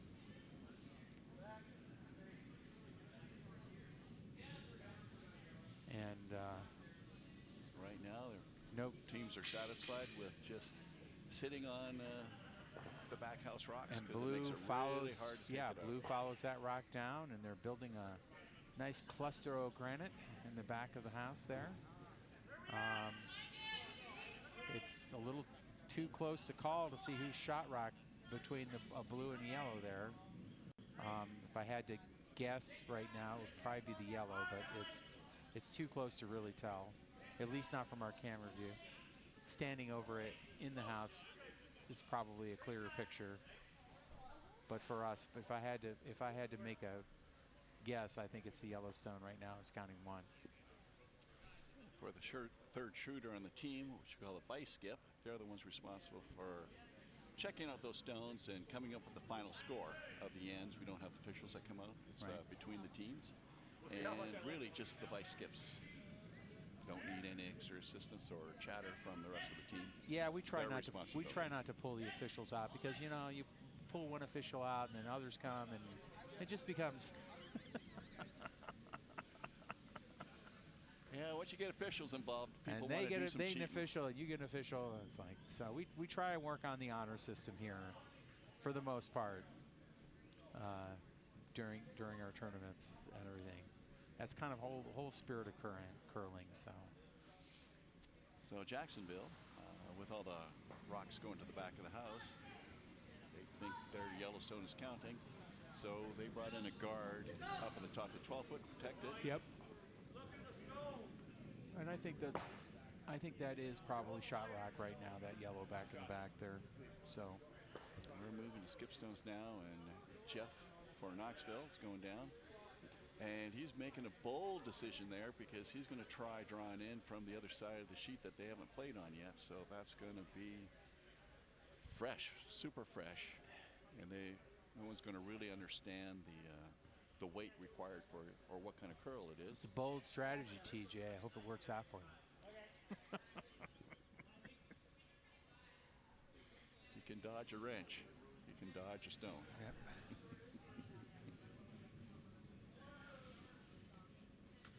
Knoxville skips first stone is away. Blue stone coming towards the house.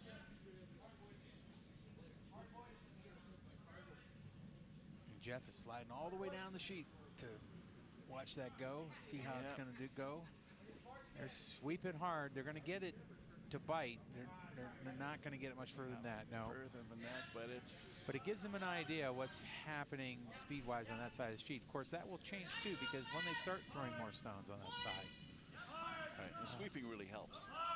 It helps kind of round off the top of the pebble, where it dumps a little bit. It makes it better for the movement of the stone, and it will also give a better chance for the stone to grab the pebble to curl. But right now, there's a little bit of layer of frost on top of it, a little bit of a kind of a rough edge on the pebble. And Jacksonville has hammer too in this. They won the toss, so they've got hammer here in the first end. So they're about to come down and throw their first skip stone. And here he comes, sliding down.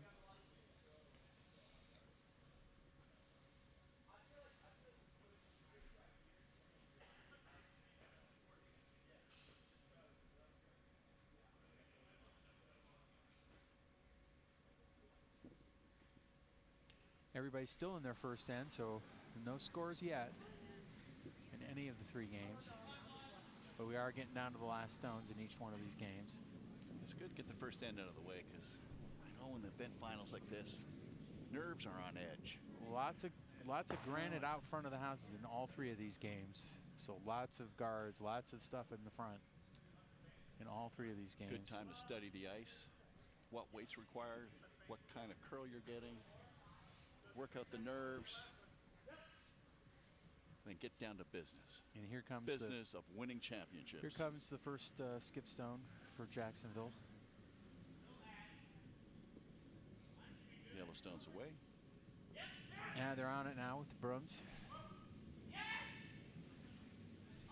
Vice skip is calling the sweep hard. Looks like they're going to try and pull it down to the back of the other stones. And they did get it through the gap. Oh, got by that. That was a very really nice. They got it through the gap, and really that was nice. a nice little stone. bit more undercover. And looks like they're sitting 2 now. The way, the amount of they didn't even space it got past that yellow. They pushed that blue back a tiny bit. Yeah, it looks like they're probably sitting 2 now. Yep, it looks like they're sitting 2 at the moment. The way that shot got past that guard is like, this is a game of millimeters. This is a metric game. Game of metrics. But is it really?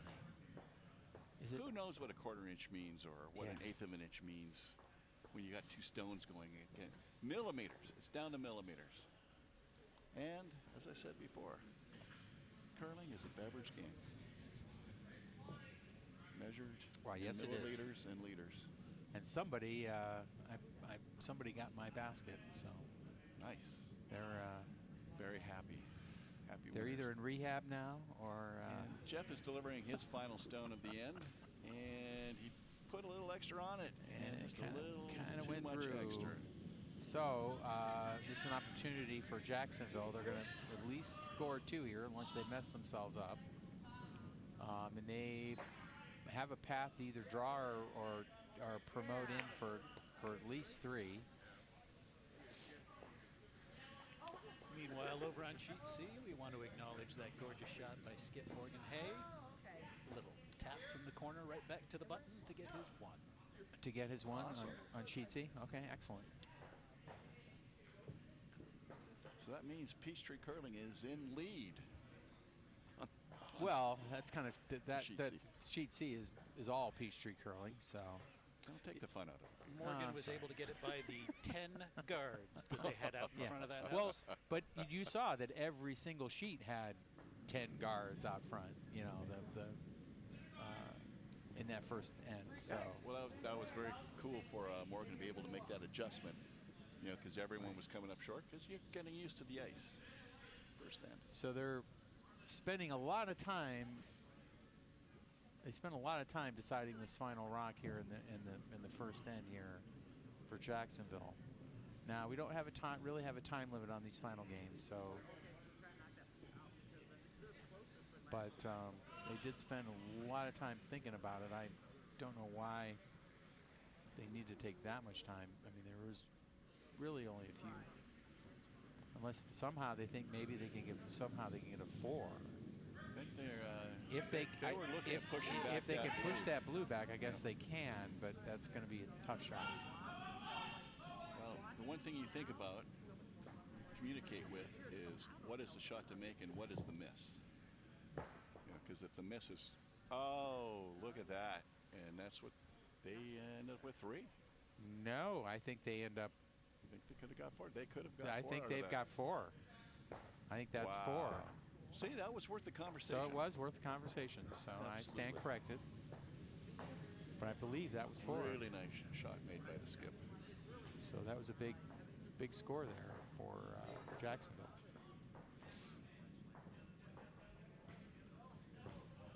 And Morgan, in fact, got his 1 on sheet C, and they've hung it on the scoreboard.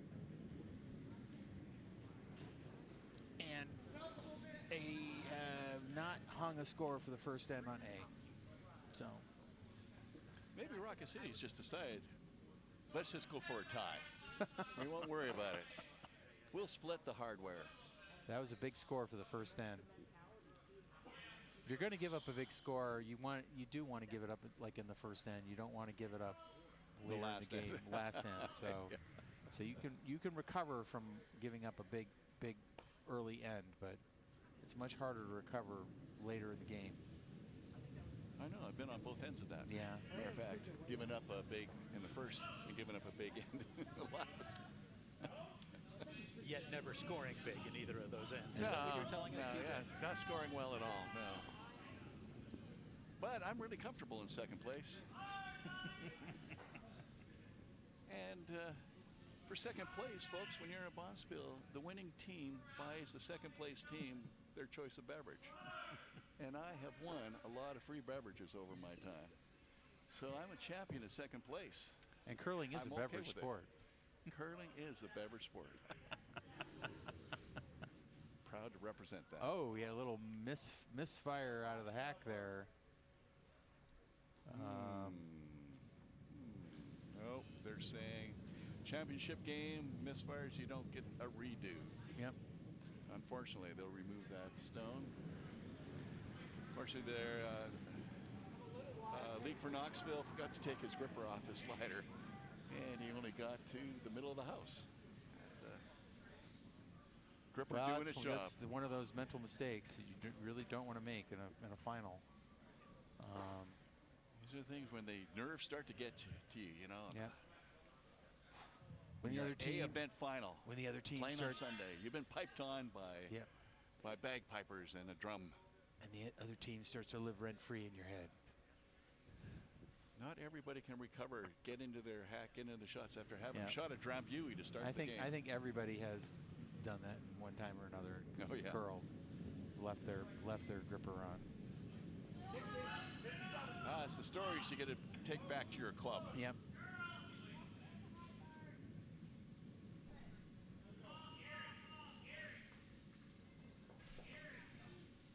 Okay, and then your it club, looks like on sheet B here in our A event, they're trying to figure out the ice, and this guard came up wide. Did they get it over there? Did they get it? No. No. Oh. No, they did not. They well, that's a break. On that one. That is a break actually for Doc Bunn's team because of their own misfire delivery. So that is kind of a gift there.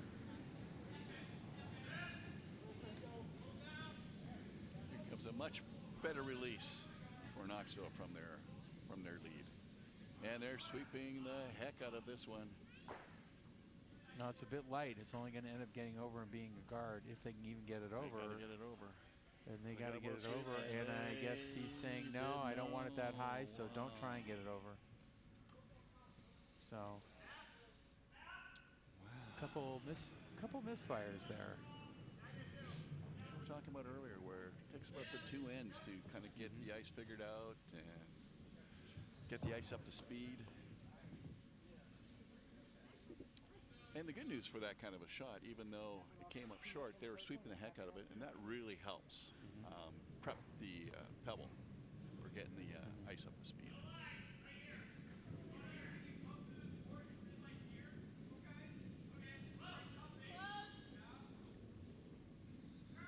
So I'm a little surprised that the ice was that slow, because we did have a professional nipper come in to nip the ice and prep it just before the game. We pull out all the stops on Championship Sunday.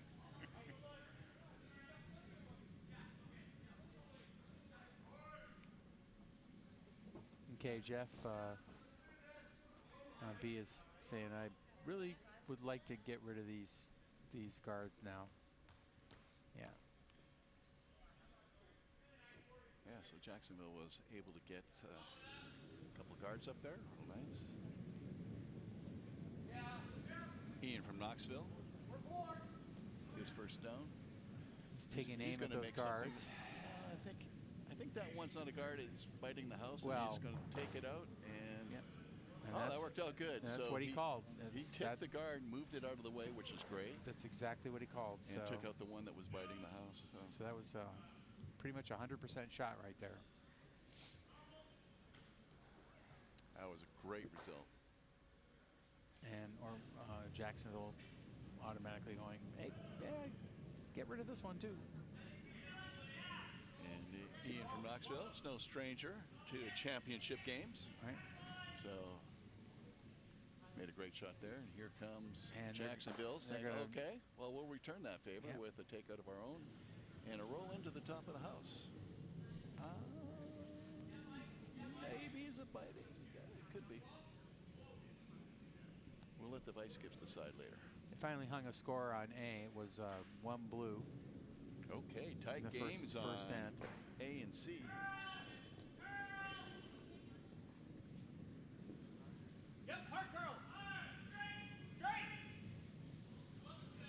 From Knoxville, his second shot coming down.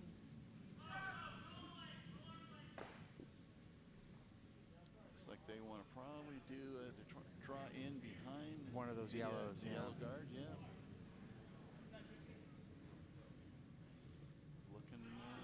It's looking pretty pretty nice. good. The weight looks great. I'm sure they'd like to come over a little more, but it is pretty good.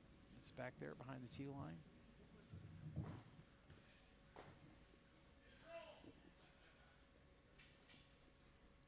Jacksonville's saying not so fast. We're going to get rid of this guy right here. It's an opportunity for them to hit and just roll under their protection just a little bit. Some big weight coming on B here, coming down, trying to get rid of that blue in the back. So they're coming with some speed, and they got by the guard. And They got lost the shooter, but it's a little too made thin on that. made the takeout. They'll use that later.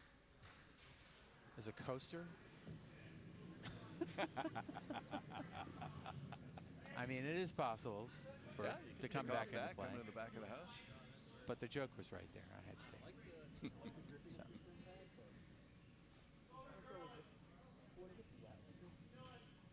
Okay, Knoxville calling for a draw behind that yellow again. Try that event. Got Daniel in the hack. Daniel from Peachtree. Vice skip. He had a really good game. He had some really good games yesterday. Made a lot of really clutch shots. That got him to this point. It's okay to say that here, but during club night, we won't be saying stuff like that. Well, we don't want to inflate his ego. No. That wouldn't be right.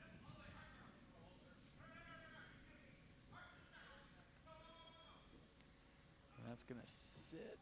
Sit in the back just a little bit further than the last one, but we can see that the ice is starting to get up to speed.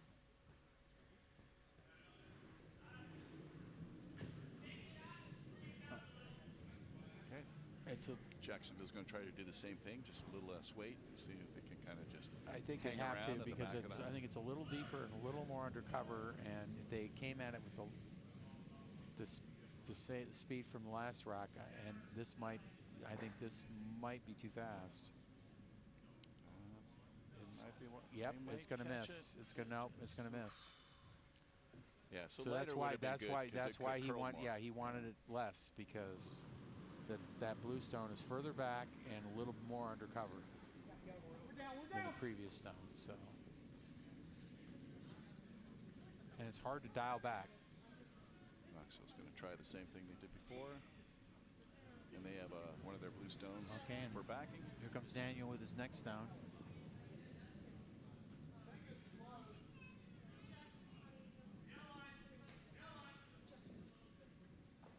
And he's called to go to the other side. Yep, trying to split the house and get behind that other yellow. And it's looking pretty good. It's got a little weight there. It's going to stick around. I don't think they're going to be able to get it out. And it's going undercover. And very nice. Again, Daniel, 2 really nice shots. Right. Back to back. Flat across from each other, so there's no double takeout back there. Yep, he's earning his money right now. Well, for most of us, there's no double takeout. Jonathan could totally do it. Yeah, well, he does stuff like that on doubles all the time. They don't call him the Amazing Jonathan for nothing. They don't call him the Amazing Jonathan at all. I do in private.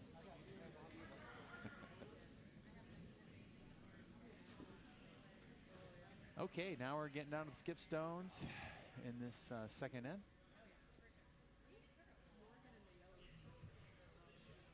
And that's about where we're at in the other games, too. Chance for a big score over here on sheet A. Oh, sheet A Drawing going. for 4. Oh. And is this the hammer coming down? This is the It hammer. looks like it, yep. So that could blow the game, that kind of game, a little open.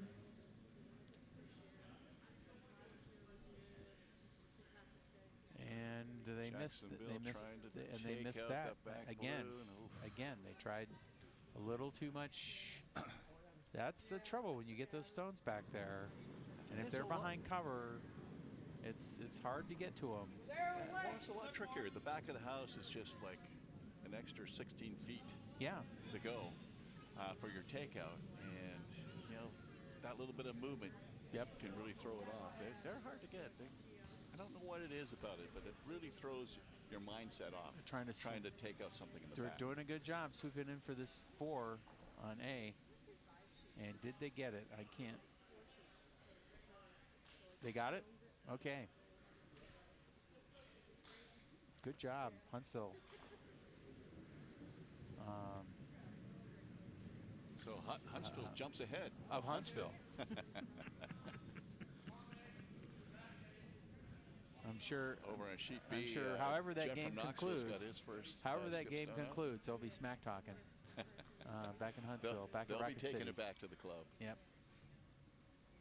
And Jeff is back. He's got the backing, so he still has.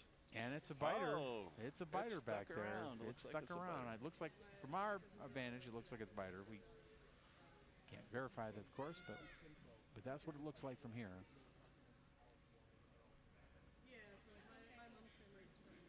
And so Jacksonville's getting ready to throw their final skip stone for this end.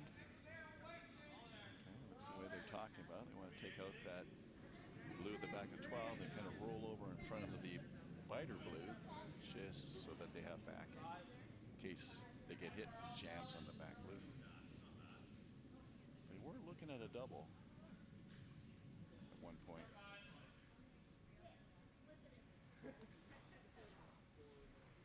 On sheet C,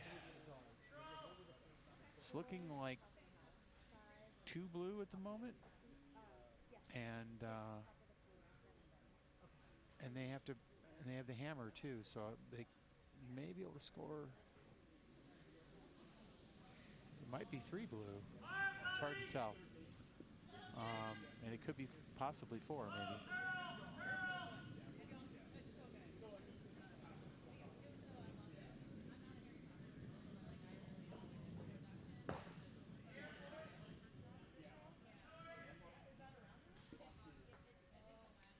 Meanwhile, back on B, Jacksonville skip is headed now down in the hack, so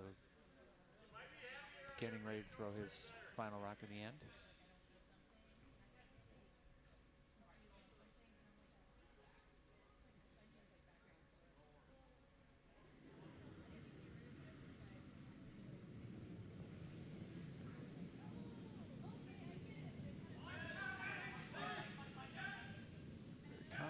Yellowstone's away.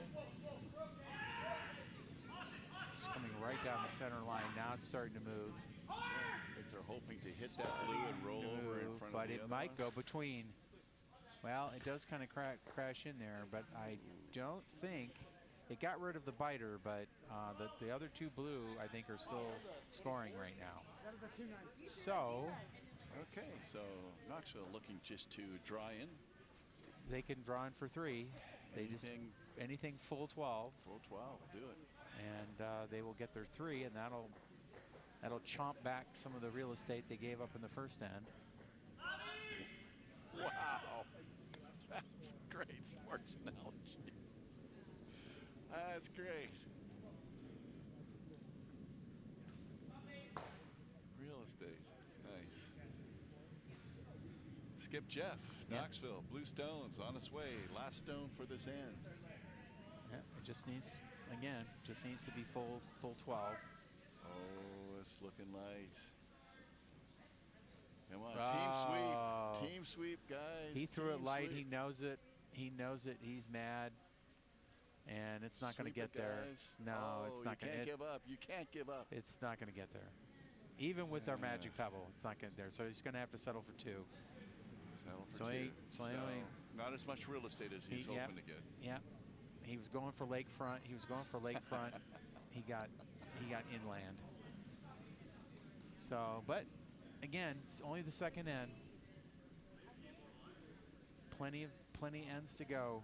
So plenty of opportunity. Of course, he's going to give up the hammer for this next end. Well, we talked about that in earlier broadcasts, that the role and the goal of when you have hammer is to score 2 points. When you don't have the hammer, you want to try and hold the team to just 1 score. The team that has the hammer, you want to hold them to 1 score, and that's called a force of 1. But that was a missed opportunity there. That was, yes, you know. Yeah, the opportunity definitely was there, because you could do more than 2. Yeah, and all he had to do was get into the 12, and he just came up light, and maybe the stone picked on something. You know, it's possible.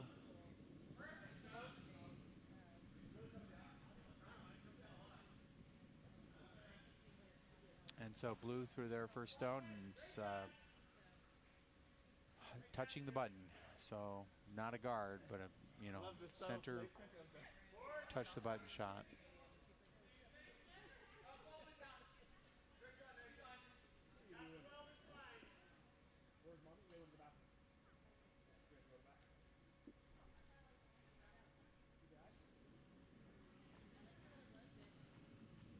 Here comes the first stone in the third end for Jacksonville.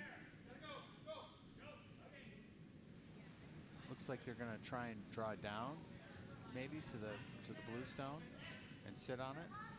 There's not enough weight for takeout, and the line's pretty good. It's coming over. They're sweeping it over. They're sweeping it over, and it's going to be just in front. It's going to be not quite sitting on it. A little bit of a gap there. And Jeff is from Smoky Mountain is saying come down to it, maybe in front of it.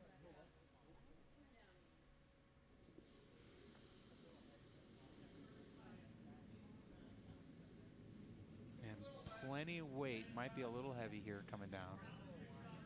Yeah, I think it's heavy.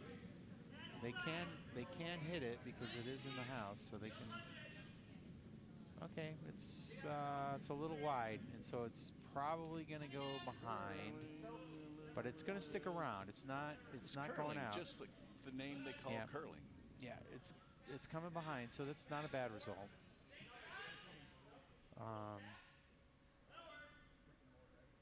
T-line weight. Looks like they're calling for Jacksonville to maybe tap that yellow back. Yep, tap their yellow, not tap blue back a little bit. Good call. Score update on sheet C. It looks like blue scored 3 in the second, so Team United came back and rung up 3 on Morgan. Okay, so it looks like Peachtree took the lead over on C. Against Peachtree. Hey, you're taking the fun out of this.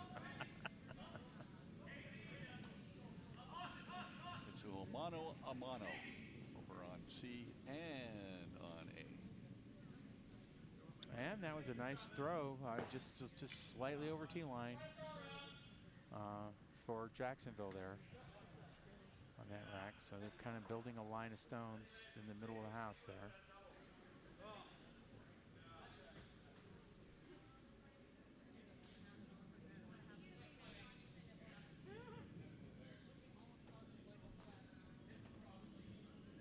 Of course, we have to put the blame on anybody. I think it's Rich Neal.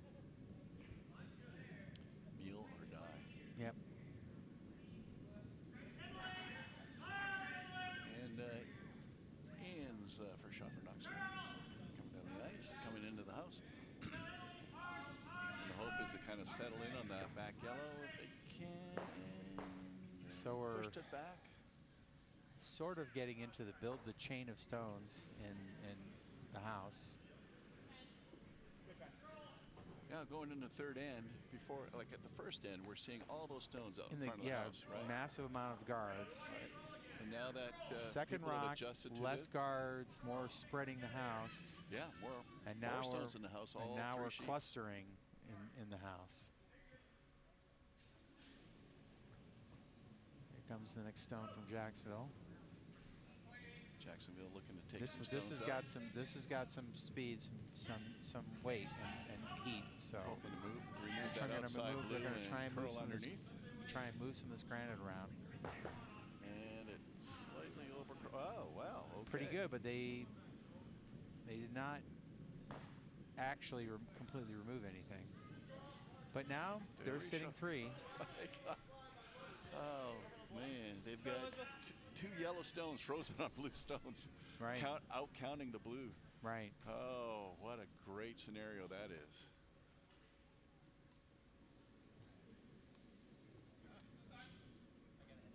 Jacksonville looking like they're sitting 3 right now. He in second stone for Knoxville, making his way down. He wants to reshuffle some of those stones around himself and maybe get into a shot rock situation.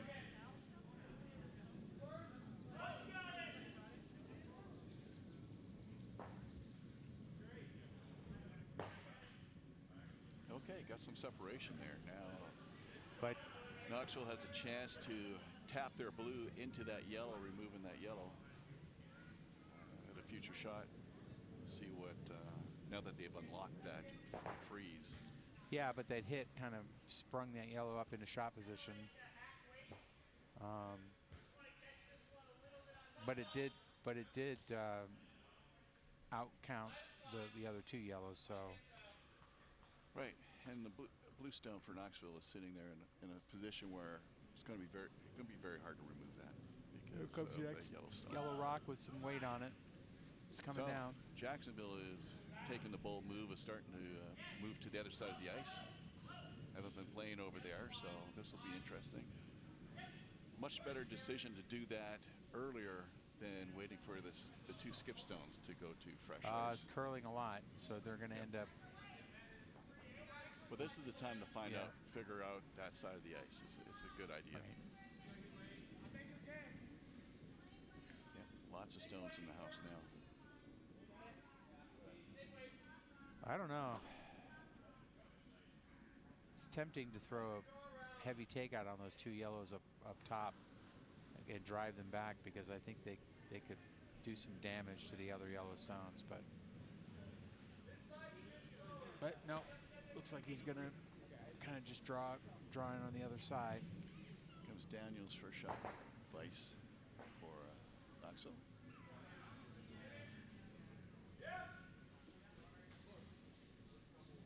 Shots away. Looks like they're doing a draw shot as well.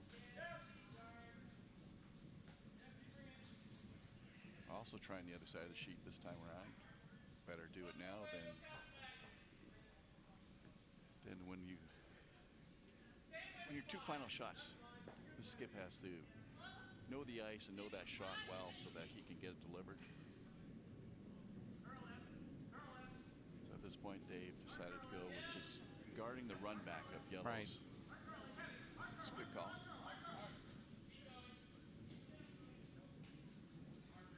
Daniel's next shot will just be to draw it down to the button, because that's what Daniel does.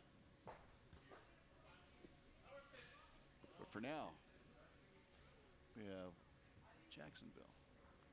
Vice skip, first stone. Yellowstone on its way. Lots of weight. With some heat. I think they're going to peel that guard. Yeah. Peel the guard. Yep, nicely done. Both stones go. Nice clean peel. Clean everything up.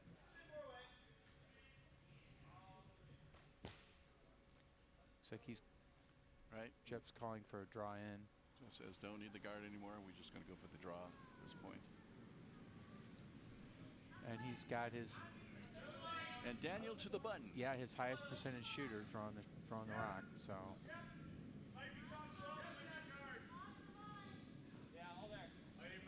That's getting up to speed on that side because number of stones have gone down there. Lots of sweeping hard. going on. Need to get on that. Hopefully they got the curl. Yeah, Past the stones. all the way, never off. Never off. There we go. Pretty good, Daniel to the button. but it There it is. would have been nicer to get it a little further under, but still a very good shot from Daniel. Yep. Second shot for the Vice for Jacksonville. And the word is, let's get that blue out of there. Again, a lot of weight here coming down. That's a lot of weight because it's got to curl a little bit. I think he's maybe wide. I don't know. It's going to be close. I think he's got a piece of it. He got it. Oh, he look got at it. that. He got it. Nicely done. Nicely done.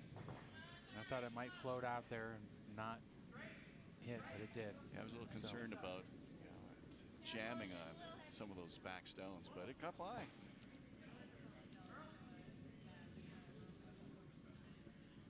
Jeff talking with Daniel there.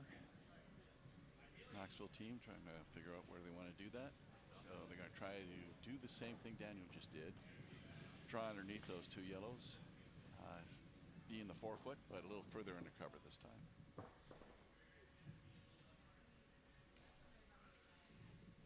I mean, at this moment, Jacksonville's really only sitting one, so. Correct. And Jacksonville does have hammer. And they have a hammer. Mm-hmm. But Jeff would love to hold him at least, hold him to one if he can, or steal. So.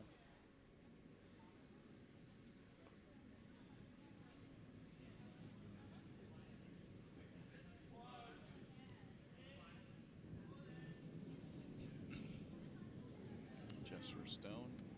Knoxville is away. Coming to the house. Looks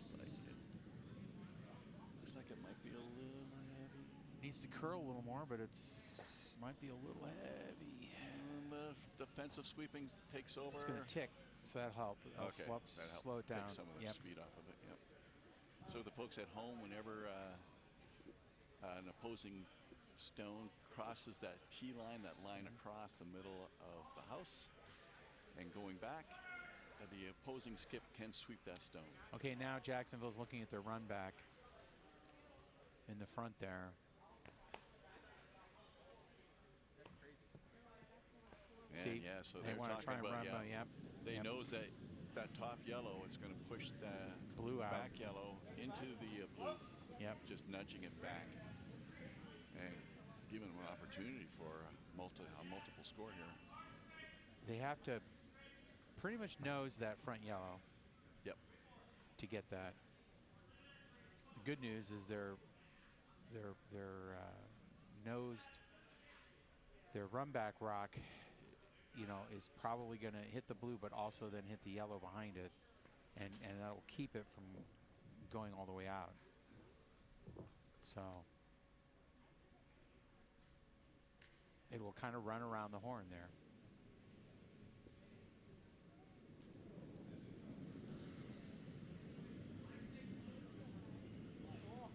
And here it comes. First stone from Skip with Jacksonville. Here it comes. It's on its way.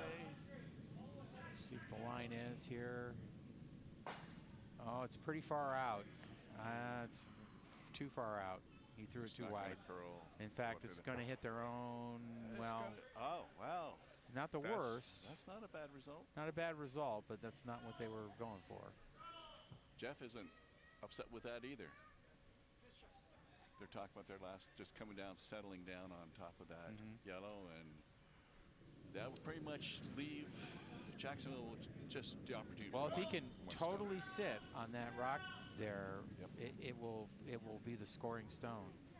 It'll straddle the edge of the 4-foot, and that'll make it shot rock. And especially if they can kind of get it a little bit under those front two yellows. But if he can at least be sitting in front of those yellows in the back. The weight looks pretty good from here, although it's hard to tell until we get closer. The weight looks pretty good.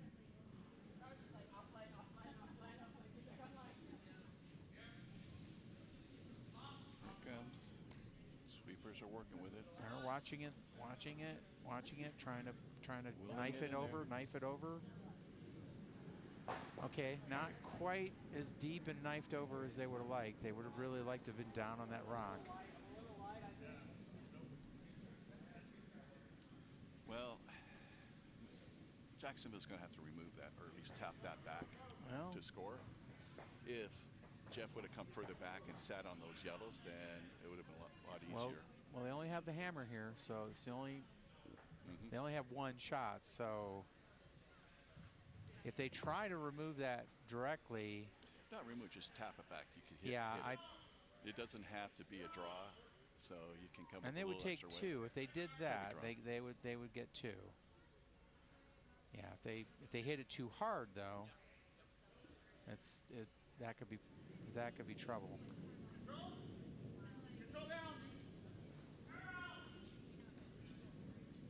But it's pretty safe that they'll get two.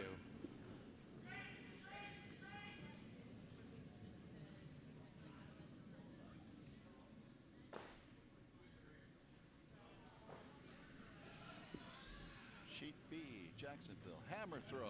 Yellowstone on the way. He's gave it some weight. He gave it a bit of weight there.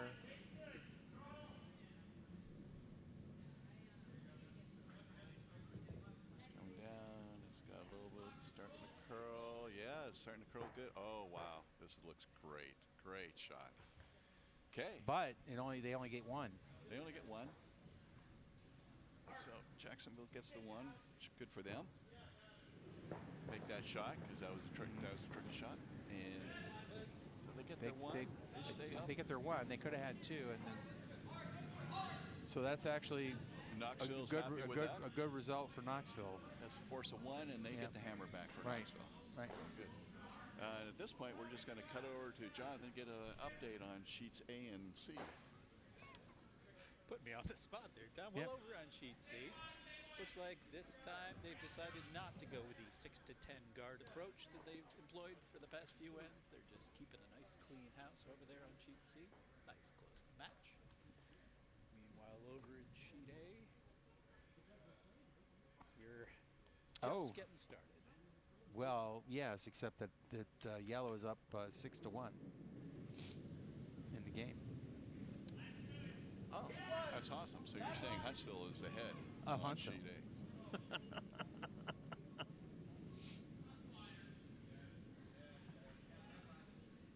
That's good. Huntsville's ahead on sheet A, and Peachtree's ahead on sheets. Let's see. That's good.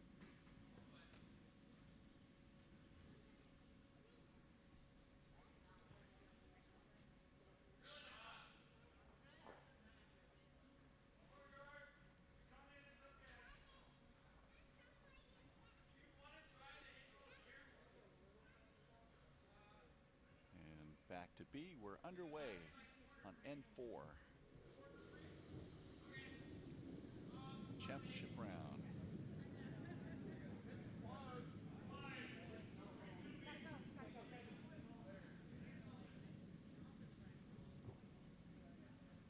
Jacksonville's first guard attempt went a little far into the house. Knoxville chose to just kind of ignore it. They were going to try to put up a corner guard, but it also carried and got down to about T-line to the side. That's fine. Seems the ice a little faster coming back this way. So we're going to have some good speed. Some good speed and curl on the even ends on all sheets. Which when the 8th end is the final end, you want all of that available to you. Curl, nice speed on the ice.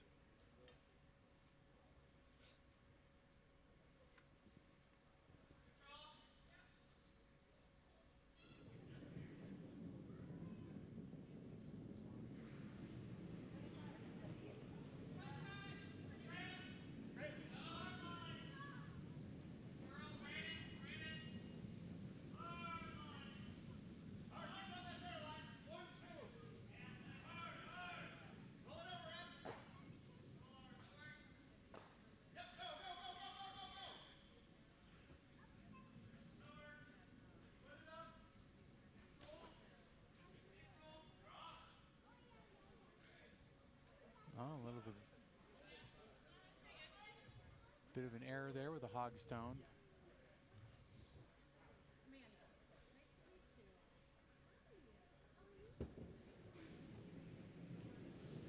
So give Knoxville a chance to guard up their blue, or split the house, or take out the yellow. I'm not sure.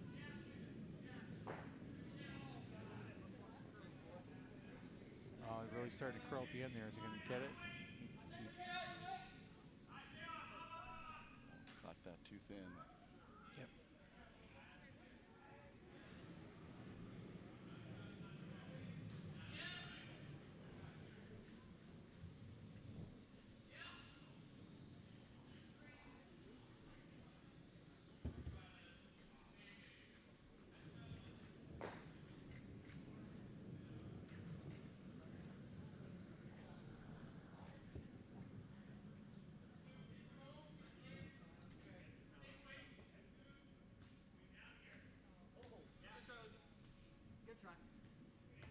Okay, Jacksonville's got Yellowstone on the way. They just want to do a little bit of freeze at the top. Nicely done.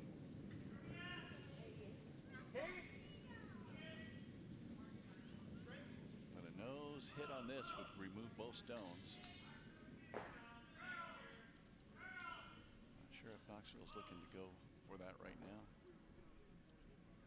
Looks like Jeff took a look at that and was concerned about that line to the back blue. Yeah, it could. That back yellow could jam on the blue. So he's just going to go out to the 4. Yep, opting for a draw around. Ooh, that's a heavy draw.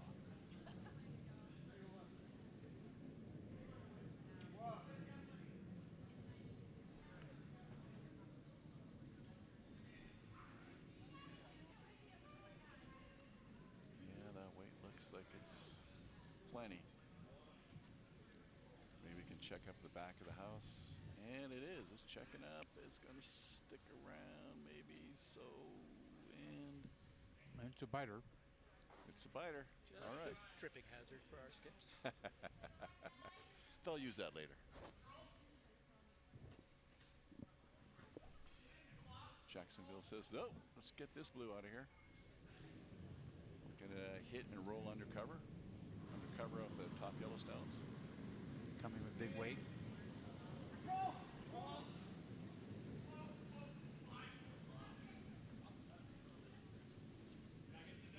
Line looks pretty good, and it is. It's gonna. I would have liked to have gotten more rollover.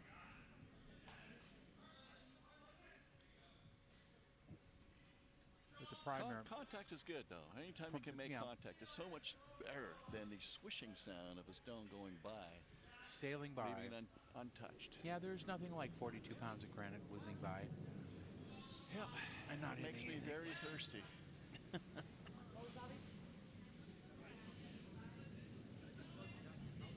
So Ian's second shot. This end. For Knoxville, he's wanting to clip this inside of that yellow stone and roll under cover, removing the yellow, but staying around 2 count. And he knows it, so he's out there now. Traded stones. Yep, so we're trading stones there. Jacksonville says, okay, let's give that another try. And do that again, try to come to the inside of the blue stone now and roll under cover.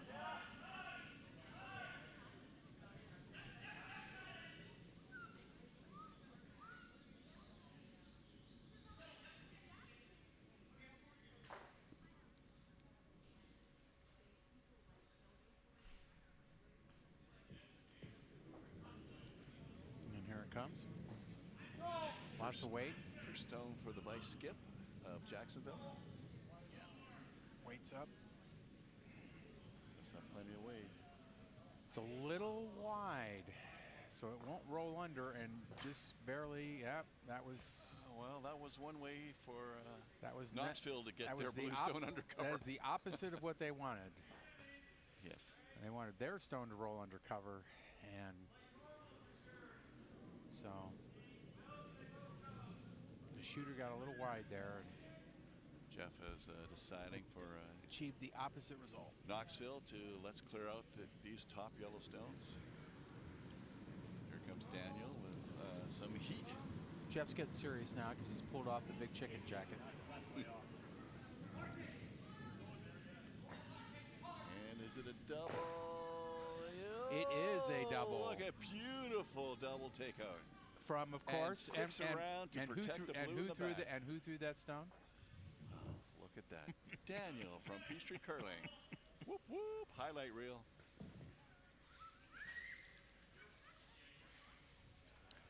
Meanwhile, over on sheet A, the normal guards playing no mercy rules against their compatriots. They've got 4 sitting in the house, forcing Ogre and off to draw against 4. So they're going for a run back takeout, it looks like here. On B. And they're not going to get the run back. They got the Their lead shooter stone. sticks around, And so that's good. Out counts the second blue stone. But good removal of blue. So does Jeff throw up a guard, or does he go after the... No, it looks like he wants to go after that yellow. Or at least he's thinking about it. I think with that line, he's looking to... He does have Daniel in the hacks, his best shooter, so... Come across, catch the inside of that yellow, removing yellow, but rolling over to, again, cover the blue that's in the back of the 4. That is some heat coming down. And it was, oh, no. Oh, a rare. Oh, no. Well, they almost blanked the whole house. Daniel almost blanked the entire house with that throw, but left one blue in the... Go to the wrong side of the stone. Stuff Yep. can really happen. That was unfortunate. A rare miss for Daniel there.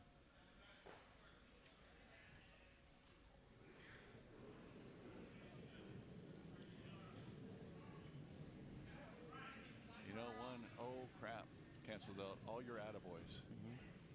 Well, I don't know about that. I totally know that.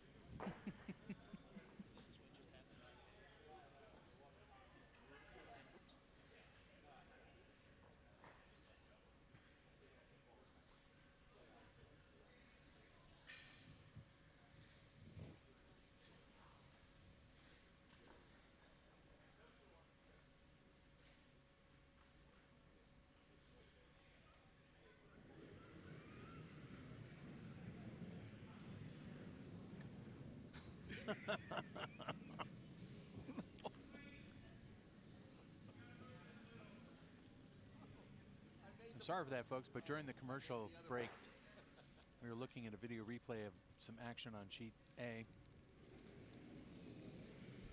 That was an example of a hammer. And they have shaken.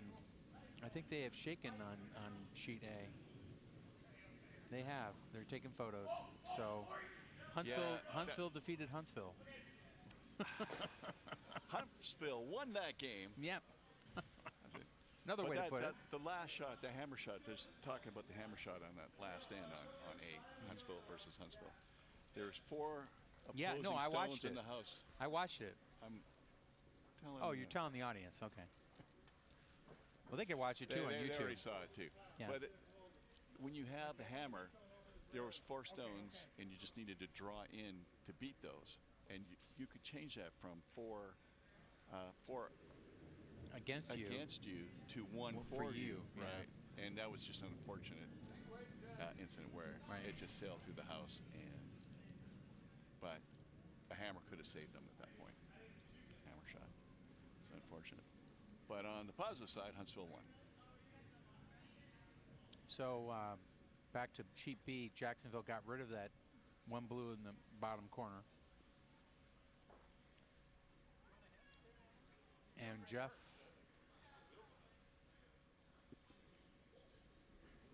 just threw his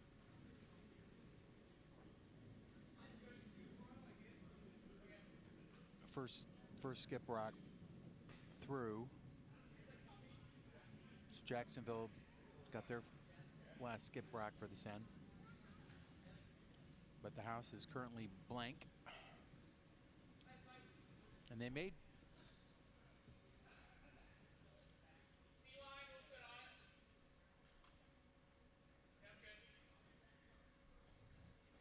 So you got to think Jeff was just going to try and blank this end, right? Not sure. Well, Not sure. he needs more points, and 1 is not enough. So I think he may blank this end, and or try and blank this end instead of just settling for 1. And looking at this, they're just going to try to. Well, they're going to have to.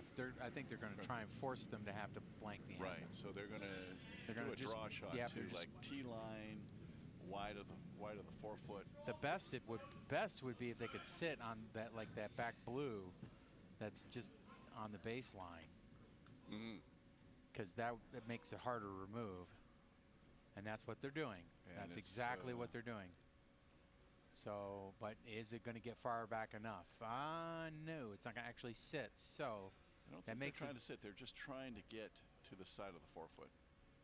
Well, again, they're trying to force him to take 1, make taking out their 1 rock as hard as they can.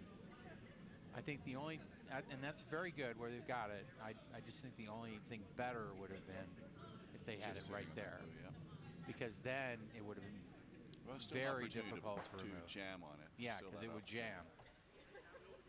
But you're right. It looks like Jeff is calling for try to blank this, so he's going to hit it on the corner and then roll both stones out. But I tell you, stones at the back of house for a takeout are tricky. Yep. That's that lot more distance for that stone just to overcurl. Coming with lots and lots of weight. Let's see how it's tracking pretty well.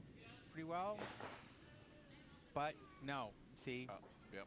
It nosed, so he's gonna end up forcing to take 1. He would have much preferred a blank. So he gets 1, and Jacksonville gets a hammer back for the 5th. All right. So as they're getting set up and ready to go for their 5th, we're going to go to Jonathan for an update on C.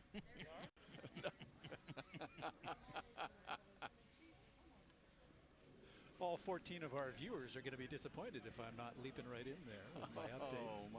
We've got a new record for viewership. Thank you for bringing the extra viewers, Jonathan. That's Absolutely. Great. Sorry to blindside you. When the commentators outnumber the viewers, you know you've got an issue. Yep.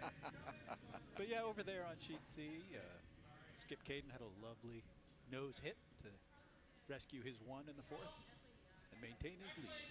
All right. Tight game over on C.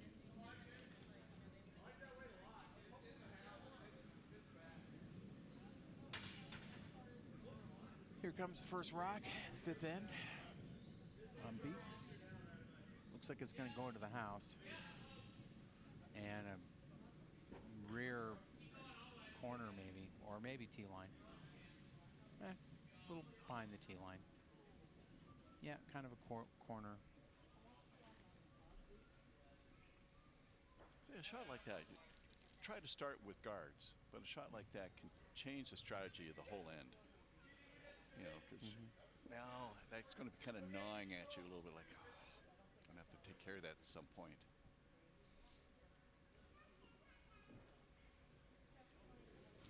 But Jacksonville's sticking to the strategy, looking for a corner guard. Because they will have the hammer. They want that front of the house open for that final draw. Here comes their first shot of the 5th end. And we're over halfway through the game, folks. They haven't hung the 4th end score on sheet C, so we're not really 100% sure where that game sits. Our update from Jonathan said that they are in the 5th end. That Peachtree got 1 point. In the 4th? In the 4th. 1 point, but we don't know which. Yeah, this Team Caden. Team Caden. So puts them up by 2. Bluestone's up by 2.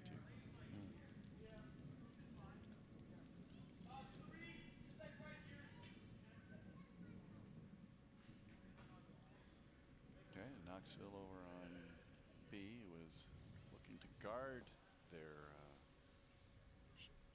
stone in the house, and just a little too heavy. Came down just behind the stone in the house, but it's biting. Knoxville now sitting two after two stones.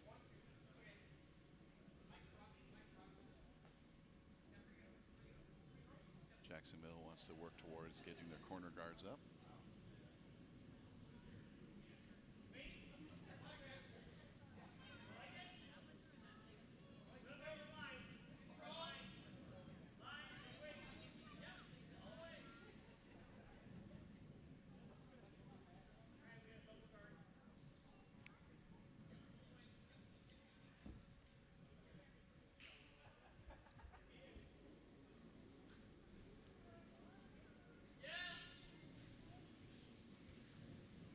So Jeff wants to split the house.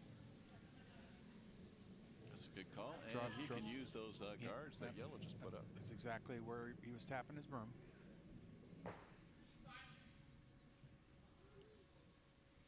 He's like, fine, if you're going to put 2 guards out there. I'll use those. Yep. His first zone for Knoxville. It's away. Ian says, where do you want it? I'll put it right there. Fortunately, I think they threw that a little light, and I'm not sure they're going to get it into the house. Just after I said, Ian said he put it just anywhere. Yeah, well, that's not what he wanted there. Okay, so there's some good guardmanship going on over there on that side. Time to use it. And the amazing Jonathan was right. They did score 1 in the 4th on sheet C. They just hung it. I always thought he was amazing.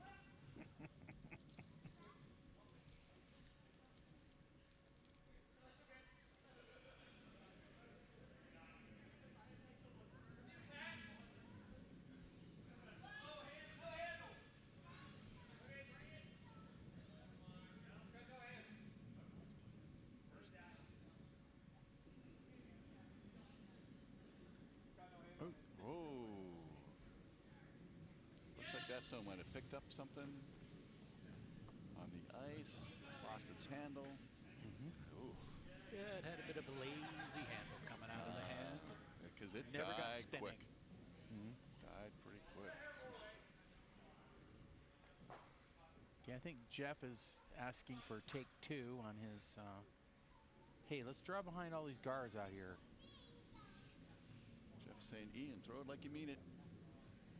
It's got some more weight on it. Yeah, it's looking better.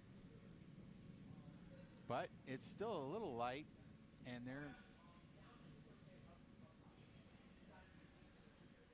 I wonder if the ice is slowed down. It is getting warmer outside.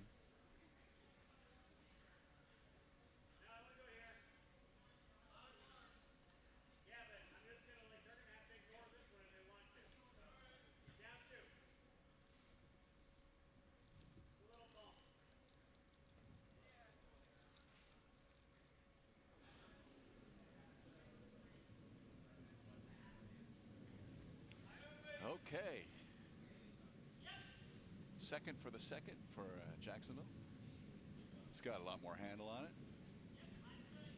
It's carrying very nicely. Looking just to kind of tap back some blue stones. And kind of move them around a little bit. Made themselves second shot. Yep. Second shot. Biting on the 12-foot Won't there. be able to really. But again, probably remove that. Now he's got his contact. best shooter.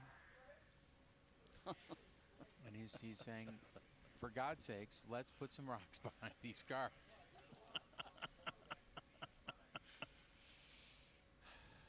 Let's use that guardmanship. Yeah, this definitely has more weight behind it.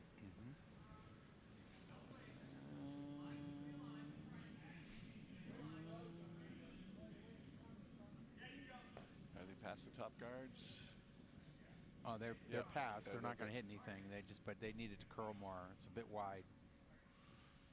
They needed to come curl. Wow. Okay. So pretty good. Partially buried right there. Would have liked it even more under, but they'll. That's surprising. That side of the ice seems to need a lot more weight. I think Daniel was a little bit wide, just a little bit, or maybe he had the broom. Maybe Jeff had the broom a little too far out. But those other guards just look like they're guards, but it looks like they stopped a lot shorter than they were intended. Yeah. And Well, that's because they've been playing this side of the ice. Well, where all not those not stones only are. that, those two blues weren't supposed to be guards. They were supposed to Be in the house. And be that's in why the I'm saying house that under the ice two just is a yellow little slow guards. on that side, it seems. And rare miss for Jacksonville there. That did not curl. So come now back here's an in. opportunity for Jeff. Now they need that guard. Yep. Maybe something high, biting in the 12-foot, something that can be counting. Daniel comes with his second.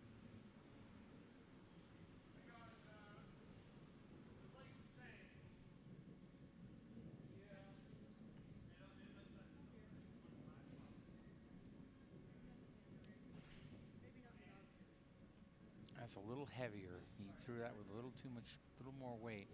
It's going to end up nudging, I think, their blue over a little bit That's more okay. more thing, which is okay. But Makes that hard. That makes so.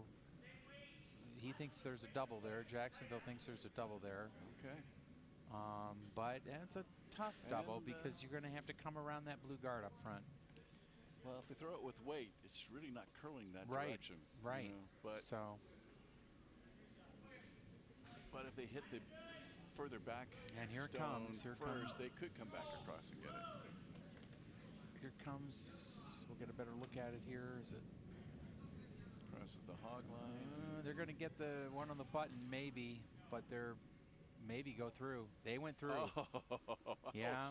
How is that even possible? Oh, Again, that hurts. Too much That hurts. much velocity. Now here's a big opportunity. Shot like that makes They you thirsty. definitely, I think, should throw up a guard at this point because they're sitting 3 right now. And I think that is what Daniel's got his broom set for. I think Jeff, try and maybe get a tight guard above the 12-foot there. Mm-hmm. Yeah, I think sitting up the top of the 12-foot center line-ish. Mostly protecting, yeah, it's going to be interesting. You should take a breath. This is a very important shot, so you should take a breath and visualize it. And of course, he didn't do that. He just came right out. He's well rested. Yeah.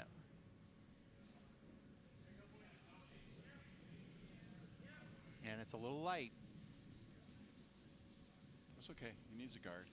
Now he needs sweepers of mass destruction. But pretty good. Off They right got there, it over, and it's going to drift, and it's going to be pretty good. Don't drift any further. Oh, Well, it's going to protect that one Wow, it really above carried. the button. Really carried. The one on the outside is still completely vulnerable, but the double is now not there. So they. The only way the double might be there is if they drove that guard back, used it as a run back. But that's still going to probably leave that blue back in scoring position if they do so. So Skip looks for like Jacksonville is up for his first of 2 stones. so. I think he's just going for that.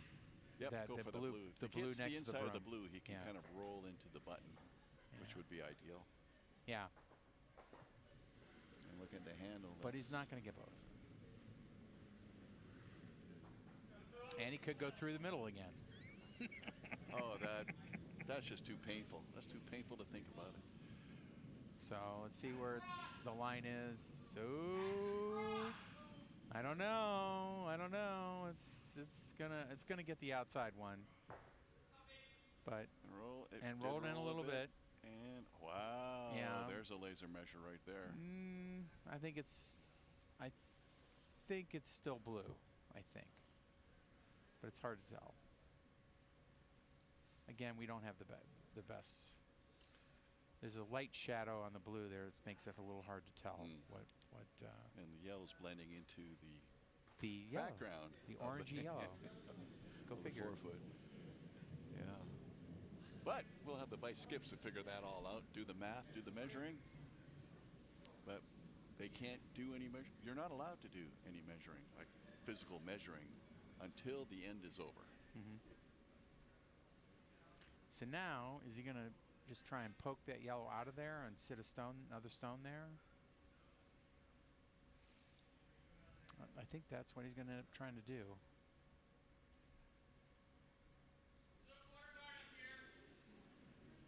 This is Knoxville. Skip Jeff, his last stone for this end. He might be just trying to remove that. Looks like, yeah, with that weight, he's going to remove that yellow stone on the forefoot. If he hits it on the center line side, it's going to stay up there. He can get over there. Oh, he crashed the guard. Crashed the guard. But he did hit the, well, yeah. But he was trying to do what you said, get on the inside of that Yeah. yellow. Yeah, if he could have done that, it would have sat up there up above, you know, behind all that granite up there. And just overcurled. yeah, Down. The weight looked he just overcurled a little bit. I tell you what, this is a game of millimeters. Yep. So Jacksonville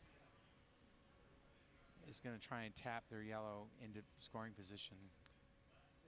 Unless they get rid of the, well, they could, it doesn't matter. They get to curl and tap the blue back just a little bit. If they can kind of nose on the blue that's near the button, they could maybe score two. It's and hammer shot. Lots of weight. A little extra push. This might be headed at the yellow, folks. Yeah, I'm man. Yeah, I'm a little worried about that. Yeah, he's gonna he's gonna hit his own, or not, or he's just gonna miss it. Yep. And so it's just gonna end up being one blue. yellow. Actually, it might be one blue. I think it's one blue. They're looking. The vices are looking it over now, and well, we'll find out when they hang the thing. But from the camera view, it looks like it's one blue. But who knows? You can't really tell.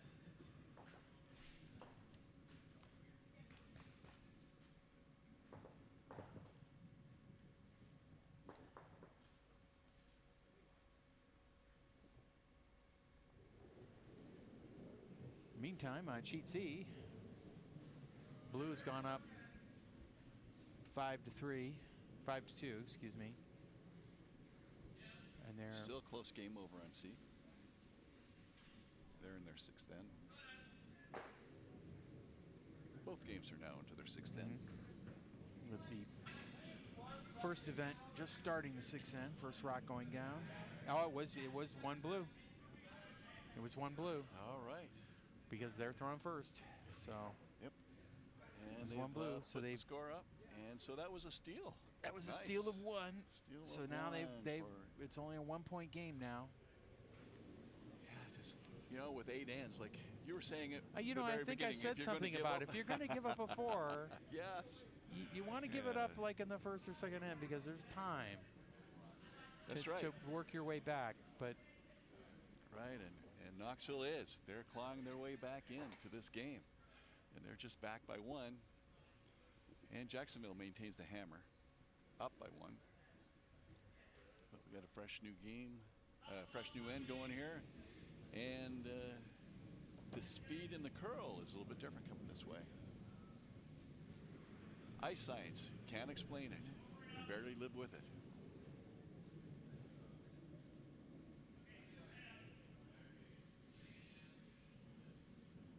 And Jacksonville trying to work their strategy of the corner guards because they have their they have the hammer, but this one just overcurled just a little bit. And Knoxville's going to just go for a center guard because top center guard, protect their 8-foot shot. Their first shot went a little bit deep and into the back 8. And that would be a good opportunity to just put a guard up there and protect it.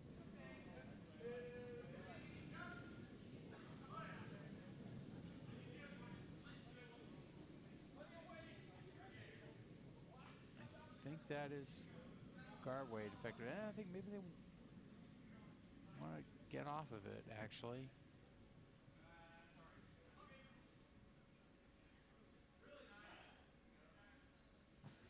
over curl a little bit there.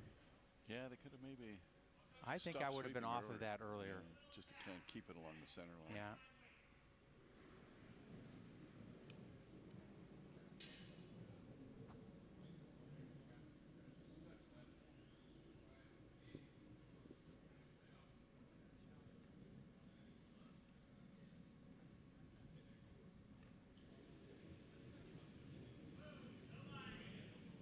Here comes the responding shot.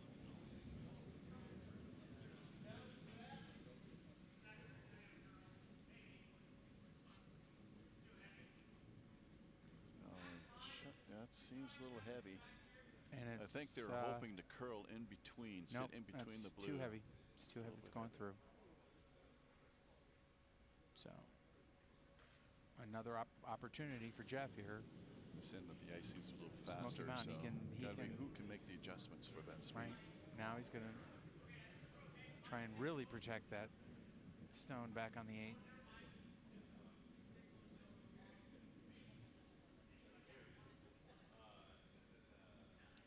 His first for Knoxville.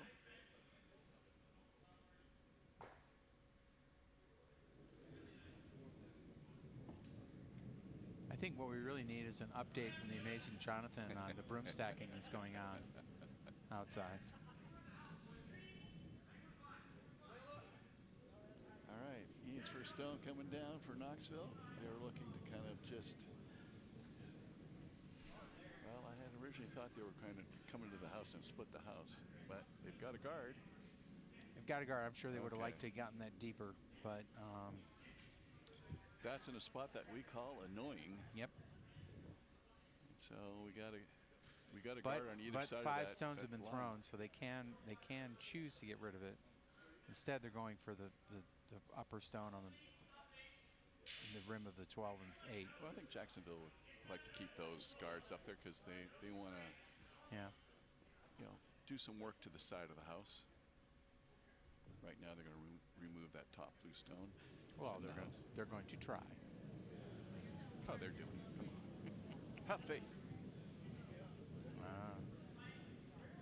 Curling announcing is not about faith. It's about fact. Is it about talent? And they missed it. You called it. And they missed it. So Trying to add a little of that extra takeout weight, pushed it a little outside. Yep. I have no pressure more, I have no more faith. as the ends, as we get closer to the final ends, the pressure increases.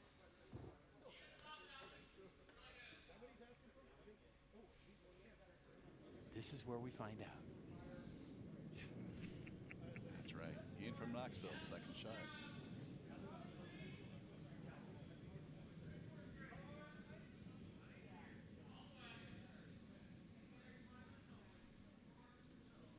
Going to try to draw through the port or just come down to well, it looks like it's just going to come down and rest on the blue they have in the house already, which unfortunately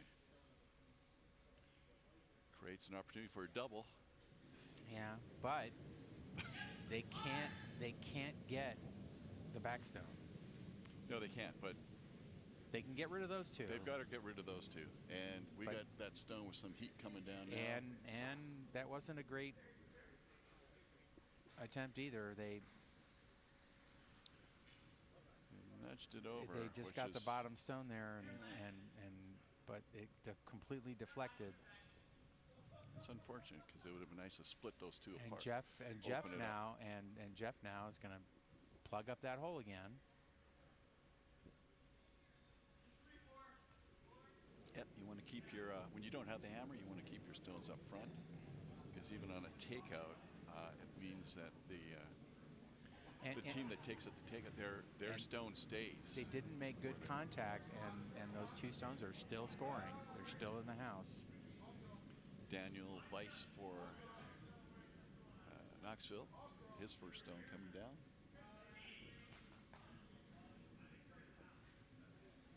It's got to curl. It's got to curl. Come on, come on, come on, come on, come on, come on. They should be knifing that, but it's going to tick, and that will help. And there's some separation. Okay. Pretty good, but there's still a channel in there. Still opportunity for a double. Could almost be a triple. Peter's going to go to the teleprompter and draw that up for you folks. The telestrator.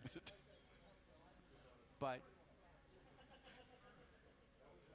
the teleprompter is what you read from. Oh. The telestrator allows you to draw. Words are hard. Yeah. But anyway, I don't know about the double though. I mean, again. I don't think they can get. I really don't think they can get to that back eight. They might be able to. Well, the vice for Jackson. But they're coming. Here heat. it comes. You can hear it like a freight train. They're going to move some stones coming for down, sure. but no, he's gonna get the guards, but he's not gonna get the eight. Okay, so he moved 2 stones. Yep, but again, he did open it up. So he opened it up.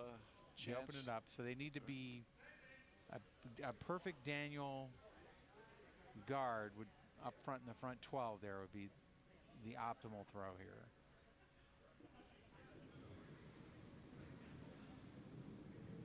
Daniel, vice for Knoxville, has his second less shot at the end on the way.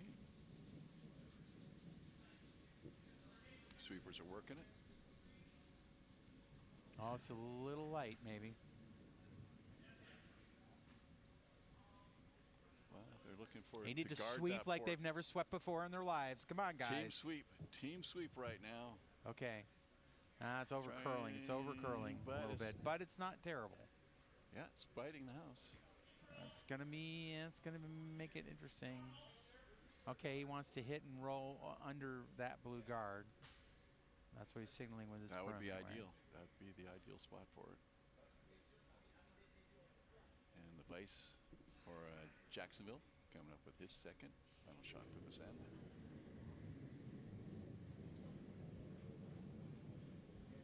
Big weight again. Big weight.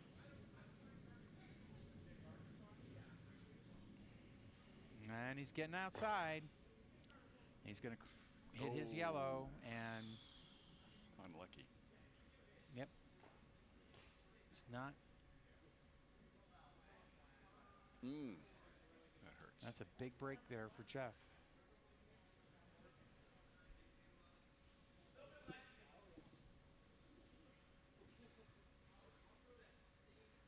Jeff going down for his first of 2 stones as Skip.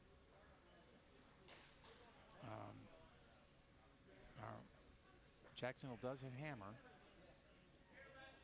but they draw to the buttons there. Yes, so far, yeah, or at least to the forefoot. On each side. It just I mean, needs to be probably can draw to the button from either side right now. Yeah, true. A little easier on the side that Daniel's standing on, but.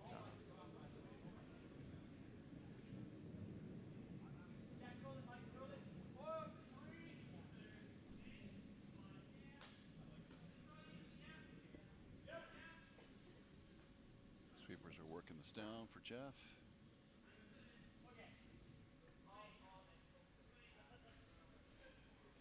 Just kind of try and plug up that hole, maybe get something into the house. I think he wants it on that 12, and it's going to be pretty good. Oh. Very good. Very good. Oh, that's a great spot. That's a great spot.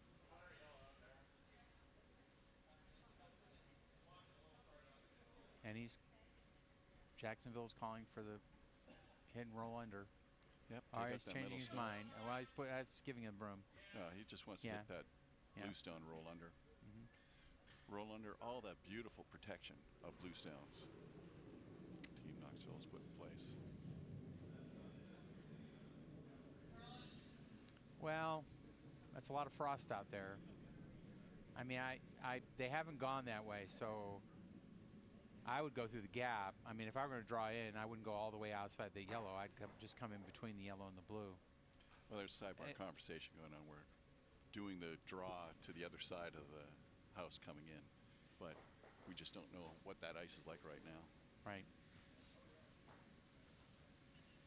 But it's an option. Not the one they're taking right now. This is not bad. You know, if you don't trust the weight of one side of the ice or one end of the ice, and you've got something that you can throw a little bit harder in, it's a safer bet.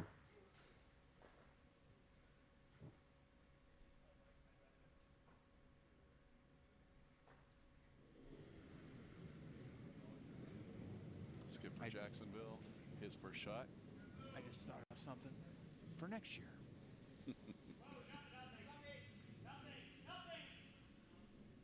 Shots away.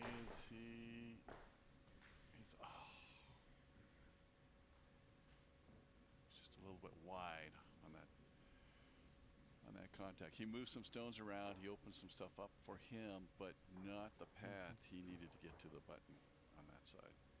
But he still has a path to the 4-foot.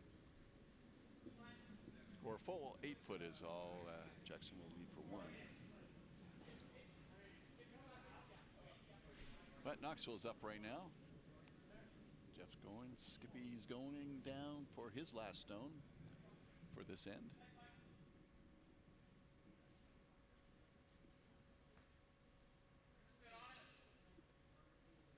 And they're either just going to try to protect that port or draw into the 4-foot themselves.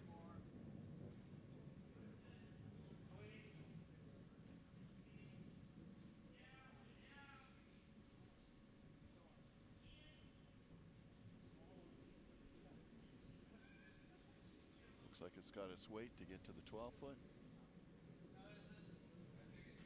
And plug that hole. Very nicely done. Knoxville doing a really nice job of placing their stones along that side, guarding up that 4-foot area, but leaving themselves with counting stones all along.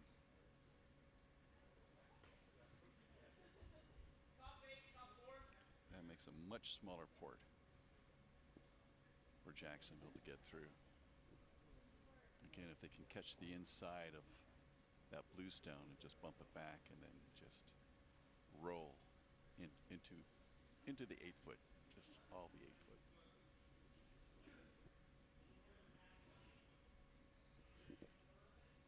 Jacksonville with yellow stones. Well, Jacksonville And can't the afford to give up a big giant end here, so they've got to get something full 8. They're up by 1. They're going to have to take a score here, and you know, they can't afford to give up. So I think they should be just drawing into the full 8. So the Jacksonville skip said he wants to catch just a third of that stone and gently roll on in. Okay. Yeah, which is way different than just say drawing in from the other side through that big open port. Yeah. Big open port and plopping it somewhere in, inside the 12. I get it. He's trusting his contact for a rub and then into the 8 to 4-foot range versus that. I don't think there's a lot of trust for that side of the ice. Looks a bit outside.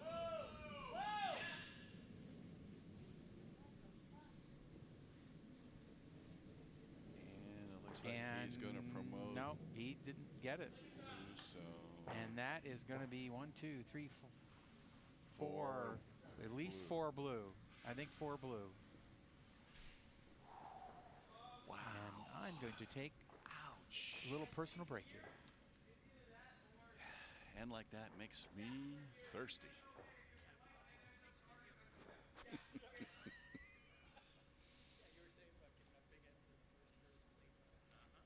Yep. That's a great turnaround for Knoxville. Heartbreak for Jacksonville. But the game's not over yet. We've got 2 more ends for B. Over on sheet C, they're well into their 7th end.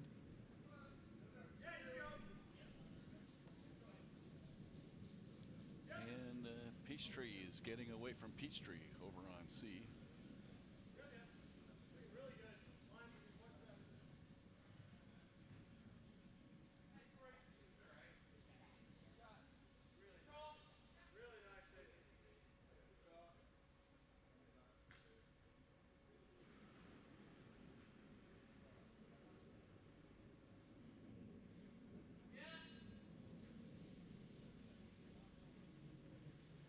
Knoxville's first shot, a guard, sitting up in a very nice guard spot. Jacksonville will hold on the hammer from this end. as Knoxville was the one scoring. Knoxville's fine with that because they got themselves 4 at that end.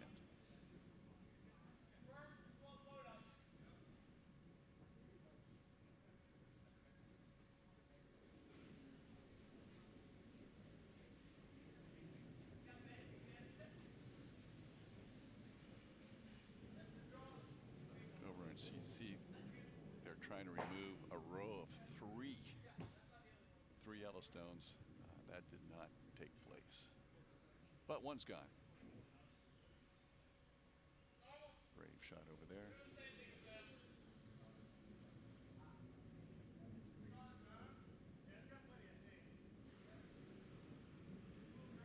All right, Knoxville, second shot for lead, trying to split the house. Looks like it's just a little heavy.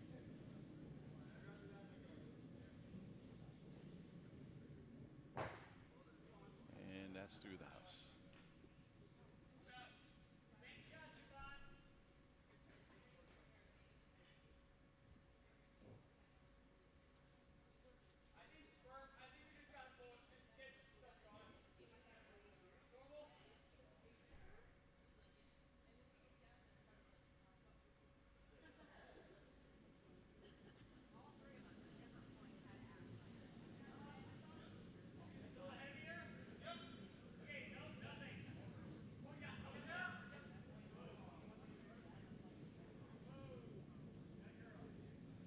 Jacksonville second stone looking a little bit heavy.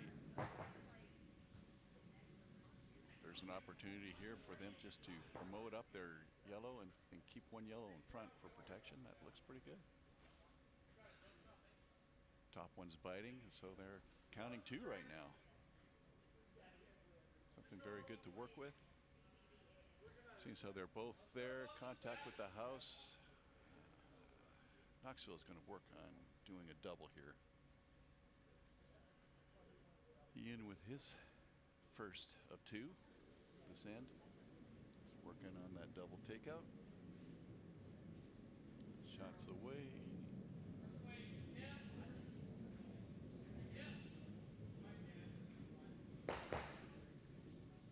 And it kind of nosed it. Got rid of the back one, which is good. Contact is always good. Now they're Jacksonville's down to the 1 stone in the house. Good work. Blue stones are setting up like for a nice corner guard scenario.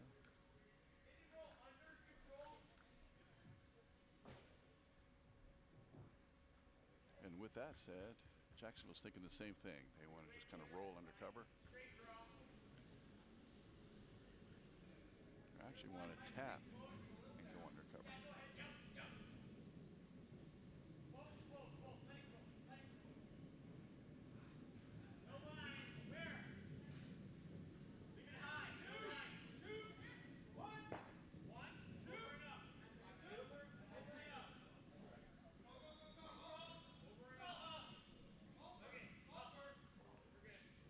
Jacksonville shot looks a little light, or it picked up something on the ice, and it just became a very high center guard, but protecting the yellow in the house.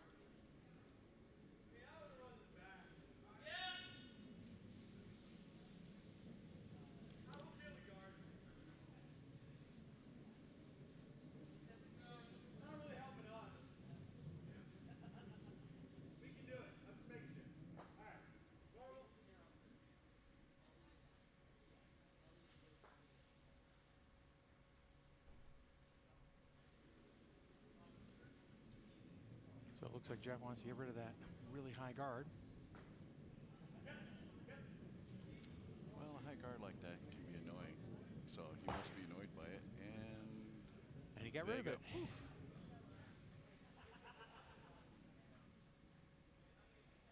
Yeah. He wants to try to get to that yellow stone. Knoxville has found that if they have their stones in the high spot, like the 12-foot ring, really works well for them.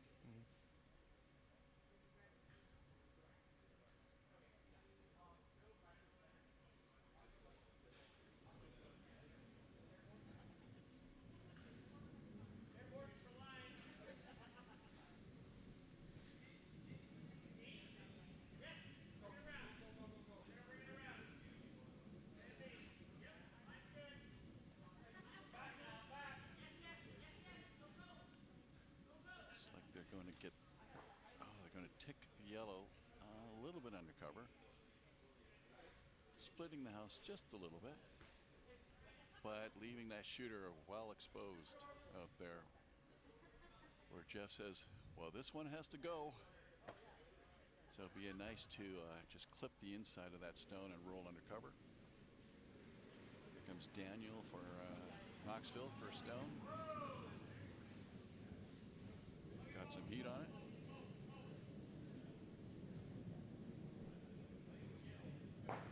It's a little wide. It's a little wide. Is he gonna get it? He got it. Got it. Fill it. Shooter rolls out. Okay. Both stones are gone. Shooter rolls out. Still playing for that yellow stone.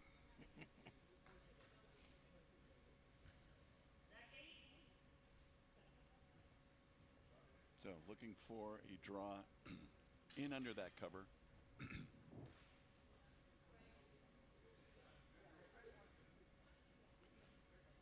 Vice skip for Jacksonville, getting ready to send his first stone down.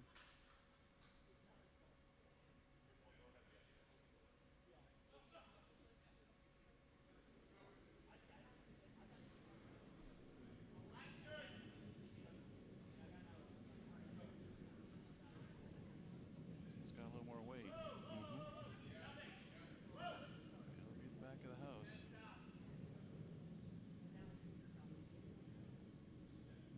Looks like he's passed all the stones up front. Yeah, it's going out. And he's It's going out. passed Yep, it's any out. stone that's in the back. Going out. Too much weight. Now Jeff is like, hey, maybe we get rid of that too. It's much tighter though because of the blues in the front. This is Daniel's final shot for Knoxville. As Vice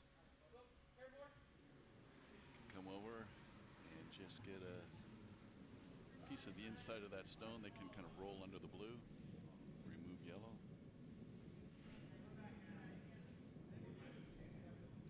I think he's got it. And he does, and it's going to roll over. It's not going to stick. It's going to go out. It's an open house. It's open house.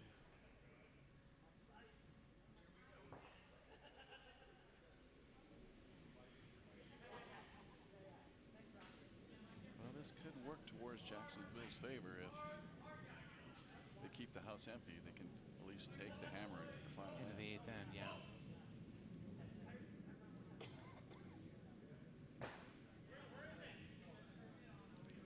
Also for the vice skip for Jacksonville on its way in.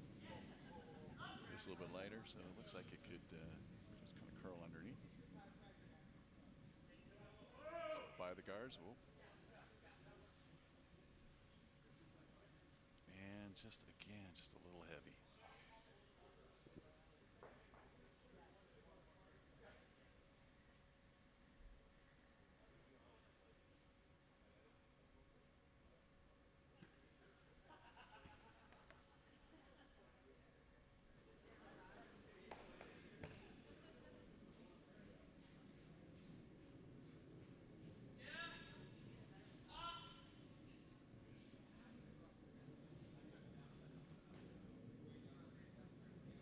Okay.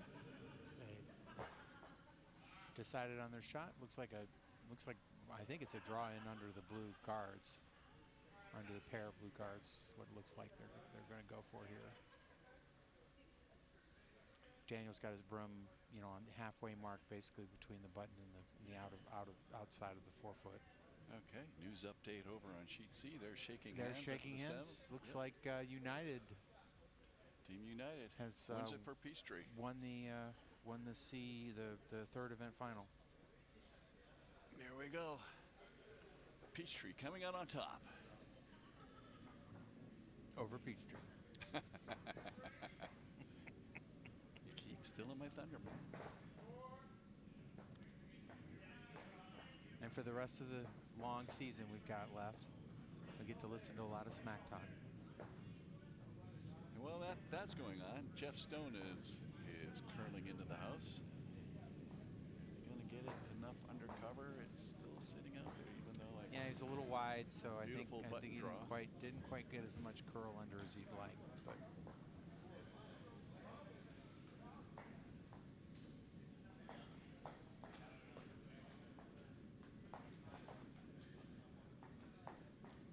it's always fun to hear the stampede of the stones.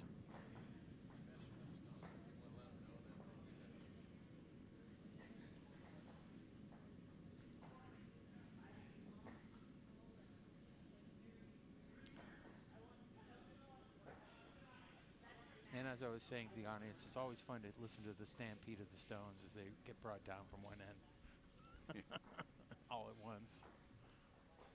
Yes, brought down. 4 people their heads are high, smiling, and then the other 4 people, their heads are hung low. Yeah, well, But the stones roll along. they're still going to shake hands and say good curling, and life will go on. And again, second place wins a free beverage. Because curling is a beverage sport. Nobody loses in curling. Okay, they're trying to draw. No, they've thrown too heavy, and it's going to go through. They were trying to draw down, but they a little too much, and they didn't get the curl. And again, another opportunity now for Jeff. They're going to put a guard up, I assume. Maybe a top 12 guard would be the best. Yeah, I think top 12 Yeah, guard. I think if it can be in accounting, would make sense. Yep. Yep, top 12 is right. On the So center. I think that's what they're going to end up doing. And I think player from Jacksonville saying, Daniel, if you ever want to move to Florida.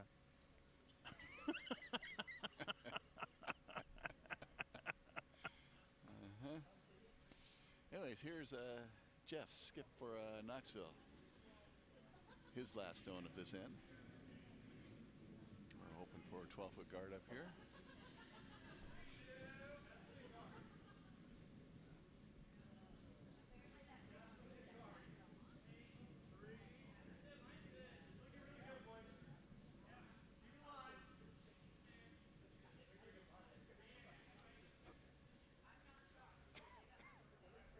Oh, this is beautiful. This is good. Beautiful shot. Beautiful shot. Really good. Really good. So just about as good as you could hope for right there. Yeah, so the takeout pretty much is not there. Nope, that's and just about a perfect guard. Knoxville sitting up 2. They can. No, so Jackson's really got to just draw to the button at this point. They got backing. And that's what that looks like. The way the broom's set there, you're going to draw down to the button, get their one.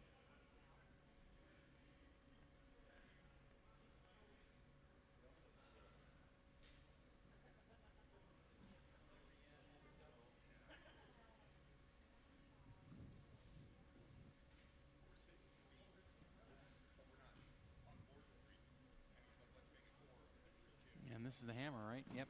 This is Hammerstone, last stone of this end. Jacksonville skip, letting this one go. Hoping for a draw to the button, maybe even sit back on that blue stone. They've got that for backing. Hoping that there's that kind of curl in the ice. Sweepers are working the stone. They're going to get past that. No, I think he's heavy. Here it comes, here it comes, there it goes. No, maybe. Oh, he got curled at the end there. Shot. Yep, he got curled at the end. Beautiful shot. That's where the money comes from. Yep. That's where you get shot. your Scotch sponsorship right there. Beautiful shot. Yep. And as always, keeps them alive. It's always exciting in the 8th, 7th, and 8th end. Oh yes, Championship Sunday. Nothing like it. All right, so Knoxville will now end up with a hammer coming into the 8th. And they're up by 2. Jacksonville was able to get that shot, kind of narrow it down from the big end they had. So that was good for them to kind of come back from that big end that they had given up. So now they just need a steal of 2 to put it into the 9th end. Jacksonville just has to do, Knoxville just has to do anything except give up a stone. Yep, right. Just have to concentrate, just play their game. They don't.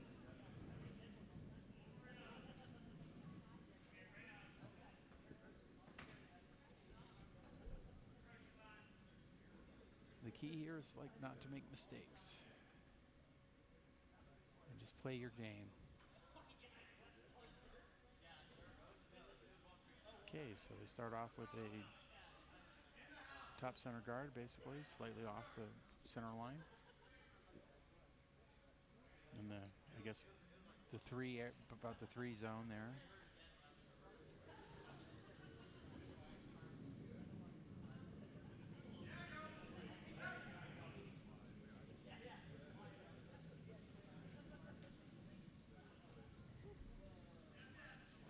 And I think Jeff is going to try and draw behind that, either or set a guard. Sweepers are working that stone. He's not playing the victory formation game, which I think is smart. And he's putting right on the tee line. Nice rock. Jacksonville working their strategy, getting the guards up so they can get something behind. So again, they need to steal 2 just to keep alive this game, just to take it to overtime. 3 to win.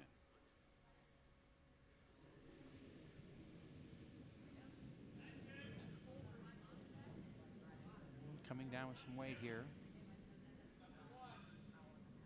Not pretty good though. Pretty good if they can.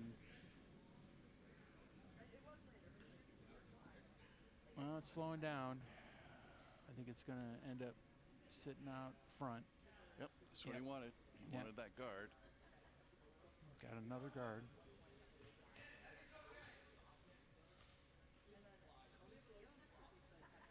So Jeff wants to put a rock behind those guards if he can.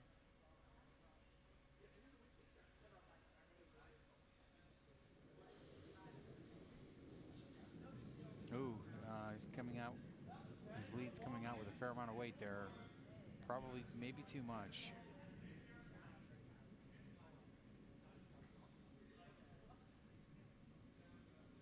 Well, but if he can hit and roll on now, it's going to go on the other side.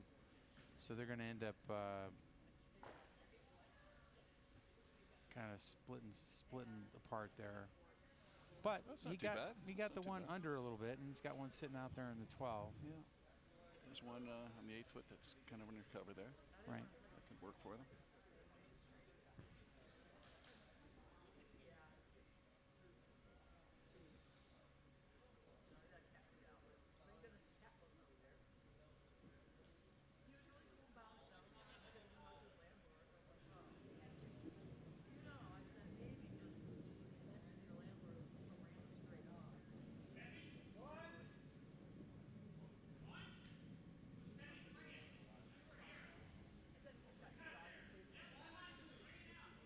They're saying that stone's heavy, but it's not heavy. It's really slowing up. It's slowing up. Yeah. I wonder if it picked on something. Oh, we've got a bunch of guards out front now. We got quite a string of guards now. Well, that was the 5th stone. So, yeah, I think Jeff's going to, I don't really want to give him all that cover.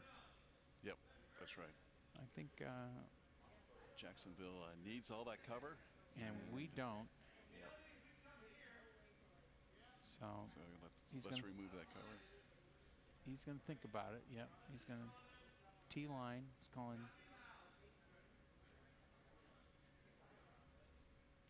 Oh, he is not going to go for the guards. He's going to draw behind him. He asked for tee line weight. That's a little heavy. I think this is a little heavy coming out. Although if the ice is slowing down,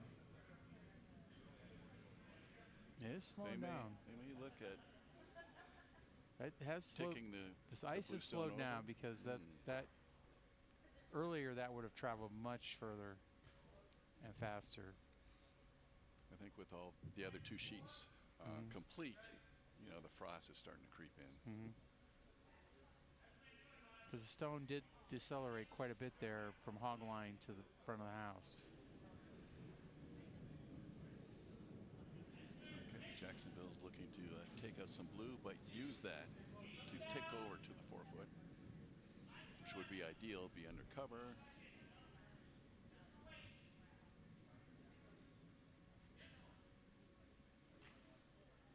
guards nicely.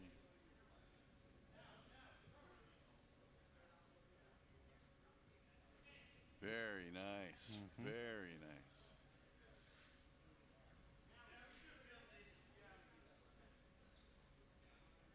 That was their hopes of getting some guards up front and getting something underneath them.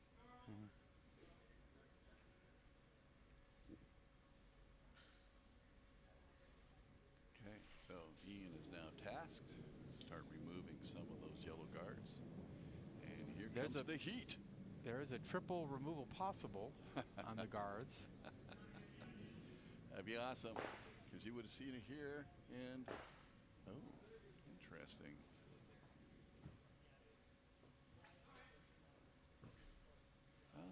Well, that was not optimal. Guard was removed. But they replaced it with their own guard, so their own stone, and that was not optimal.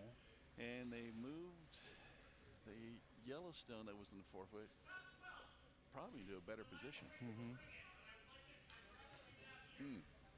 So that's a lucky break there for Jacksonville. But that option of, well, they can promote the middle guard back.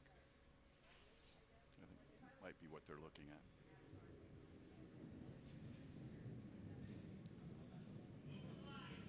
Nice skip for Jacksonville is away with his first.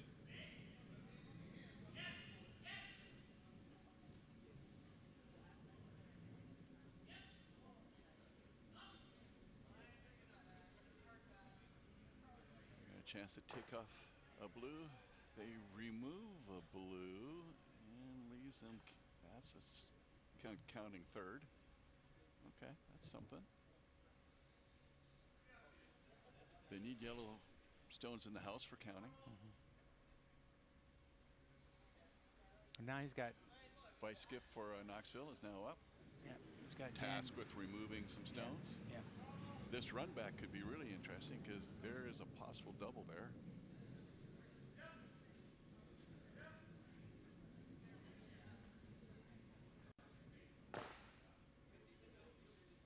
And not quite the double I was thinking about, but almost came across and got the other yellow. Got rid of the guard. It's great. Kind of lost a shooter, but the yellow on the 4-foot now is open.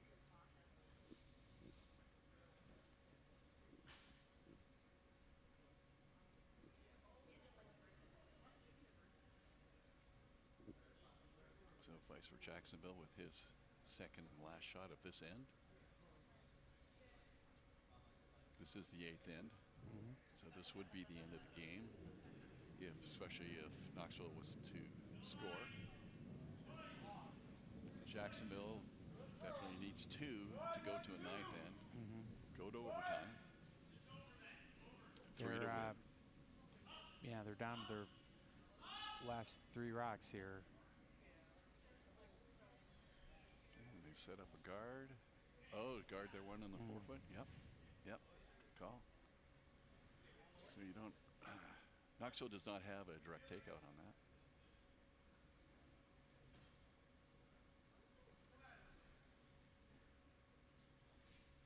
Daniel with his last of this end. Removing the guards.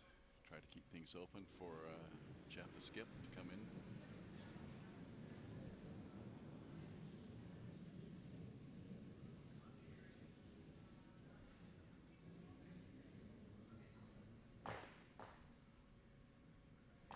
Nicely done. High guard is taken away. Interesting. Previous shot where we thought the shooter had rolled out, it was just still in play out of the house.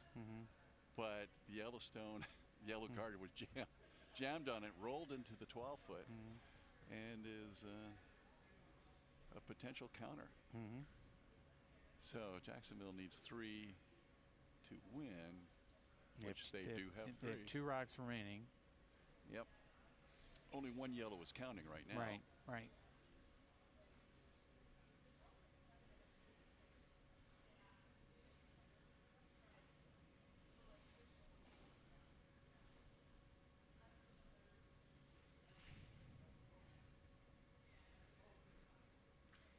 So we're down to the skip stones. Yep. 8th end. 4 rocks remain. Potential game-ending end. Or Do we go to overtime. overtime? I tell you what, I'm looking around there. The crowd is on their feet around here. And the drama, the excitement. Even Jonathan can't take it anymore. He had to stand up. He had to walk away from the console. the mind-numbing cold. Oh, is that what I'm feeling? I feel so sleepy now. Anyway, the amazing Jonathan heard his name in vain, so he's questioning his.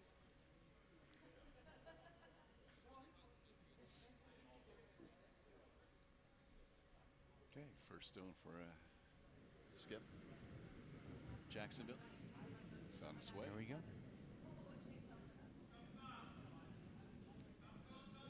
They're looking just to draw into the top 12, protect their 4-foot stone, but still have a counting stone in the house.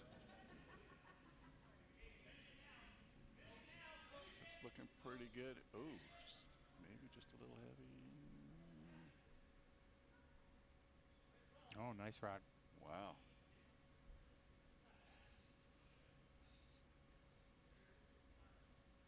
Where there's a solid 2 to take it to overtime.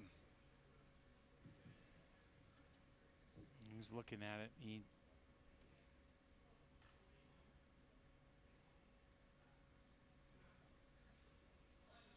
Yeah, He looking wants- at the angles. They want yeah, to he remove wants it to- without jamming on Well, something.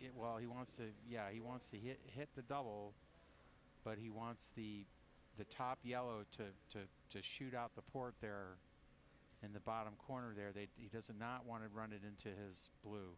Yeah, not the blue in the 8-foot. So he's Yeah. checking that where he's got to hit.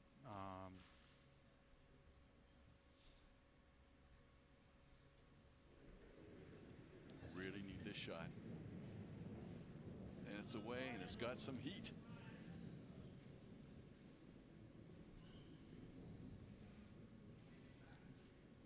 Looking a little wide.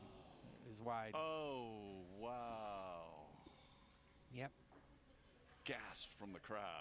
Oh, my goodness. And he managed to just barely nudge that yellow a little more undercover, too.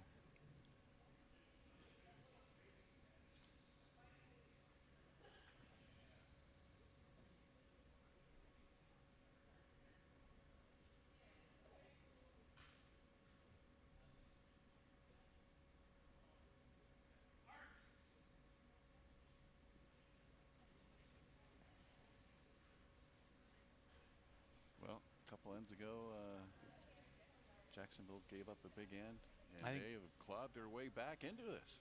Jeff probably should have taken more time setting up in the hack there, I think. And he kind of jumped right on it. And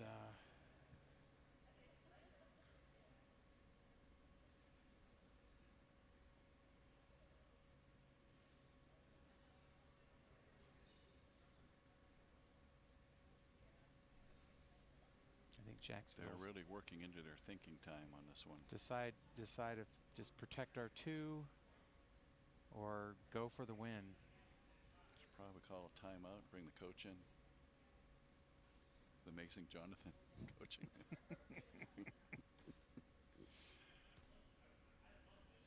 Yeah, this is definitely worth a conversation here. This is the last shot for the skip for Jacksonville. They could win it right here. Well, not quite. Jeff still has. Yeah, he's got the his shot. hammer. Jeff's still got He's the got hammer. but they can make it very difficult. But Right. right now, they're looking at a tie game. If they could protect that.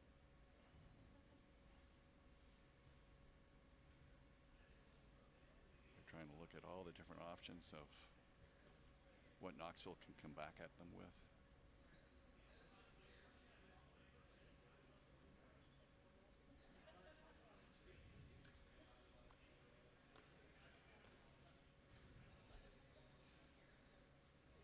I like the idea of, a 12-foot Yellowstone protecting those 2 4-footers. Yeah.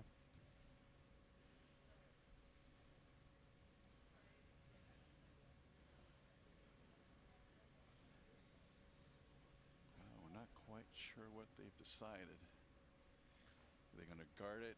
I mean, if they do protect their 2 and force a 9th end, of course, then Jeff will still have hammer. That's true. That's a good point. So then maybe they figuring it's better to go for it.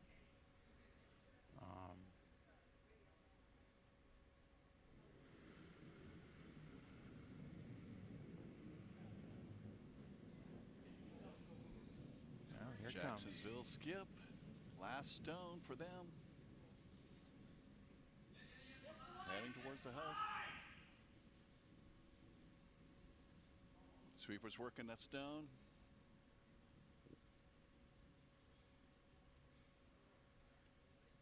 Oh, they're doing a great job getting it into the 12 foot.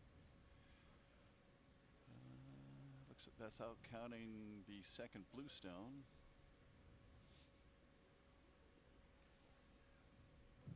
And that's guarding up those 2 in the house.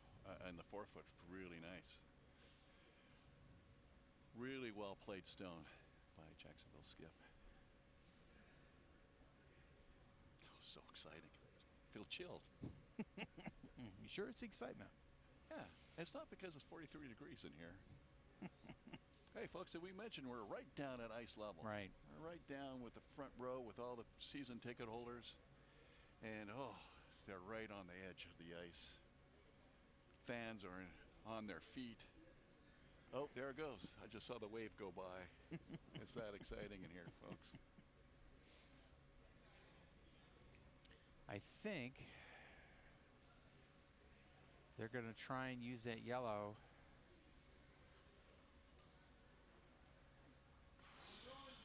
to ricochet into the button and roll into the button. Well, they haven't been left with much by missing that takeout on their last rock. That really.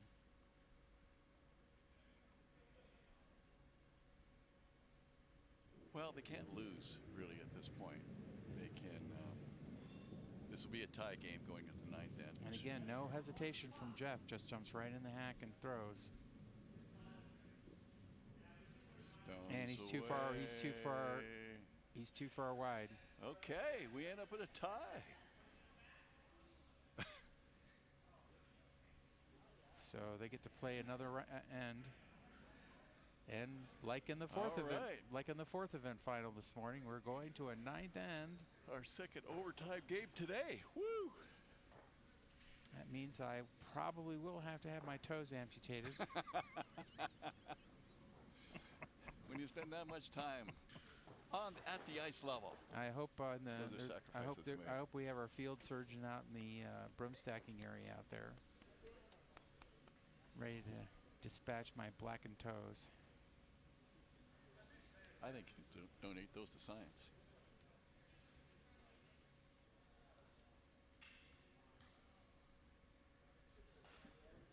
So, folks, we're on our way to overtime.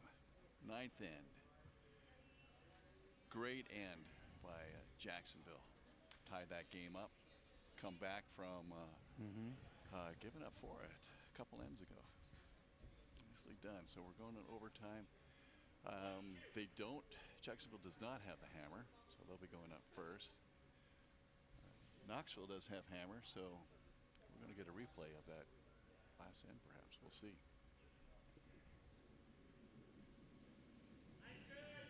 Here comes the first rock for Jacksonville. Looking like a guard. It's a little light. I think it's going to be pretty high guard.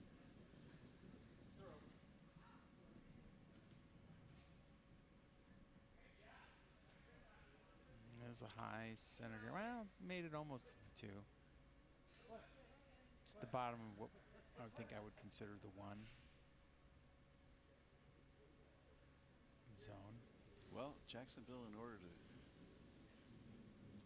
score some points, they're going to need some guards up there. So that's gonna work to their favor.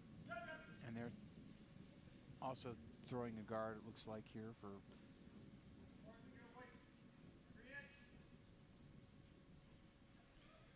Well, the thing is, coming this way on the ice, it just seems slower. So they need to readjust to this. So double center guard, that's not going to bode well for Knoxville because they need that open as they get towards the end of the end.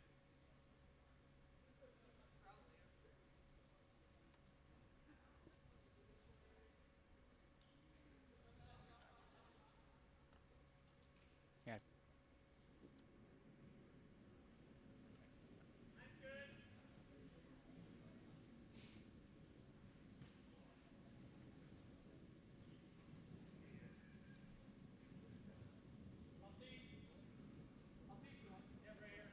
Third rock coming down. Another guard weight.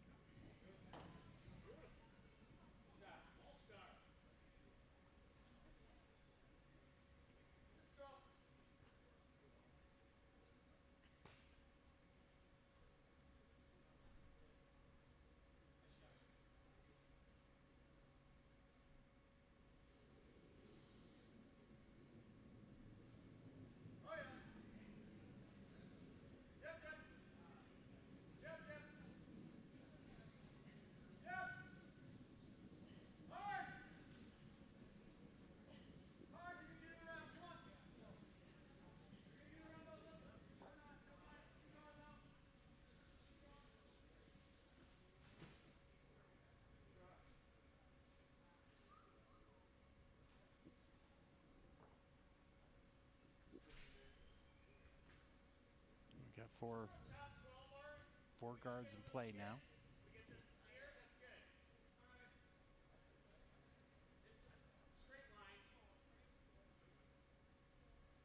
Jacksonville looks like they want to roll off the closest blue guard.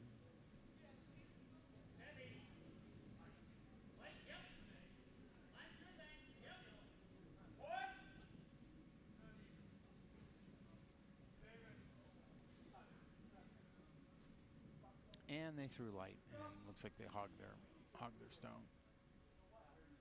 So stone come out of play, and that's a break for Jeff.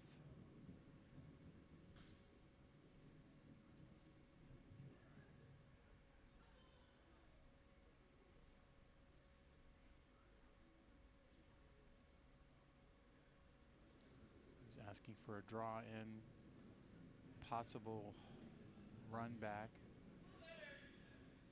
promote. But if he can make the gap,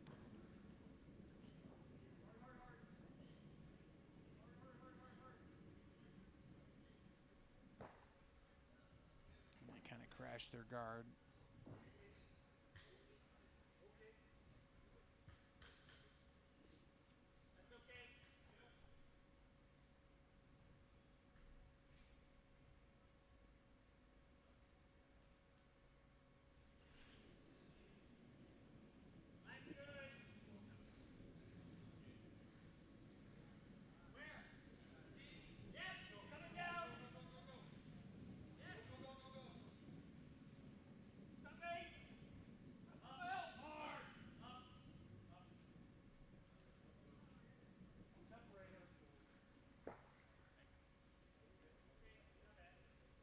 Okay, as in the first end, we're building up a big pile of granite in front of the house.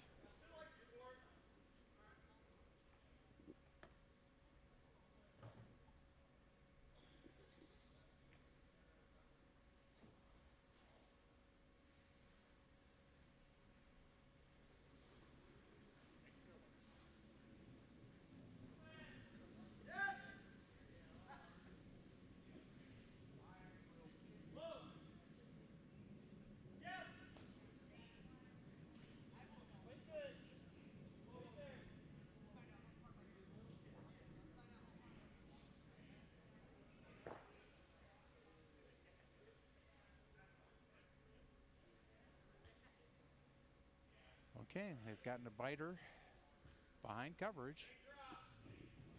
Right off the center line there.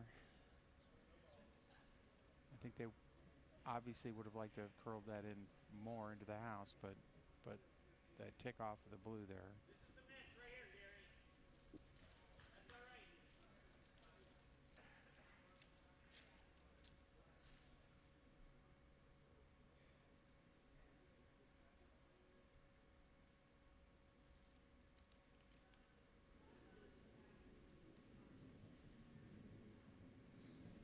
So they've been playing the guard game here, and Jeff had got a tick off and was able to get Stone to roll to bite the top 12. Now Jacksonville's coming on the other side, and the frost is really helping them because that Stone is really slowing down. Yeah, this end is a lot slower. Oh, he was able to sweep it out. Jeff was able to use that defensive sweeping, pull that Stone all the way out of the house. I thought that Stone might slow down and stick because they came way outside. Looks like with everyone off the other sheets, that end is really frosted up. Mm-hmm. Well, they don't usually play that far out, so.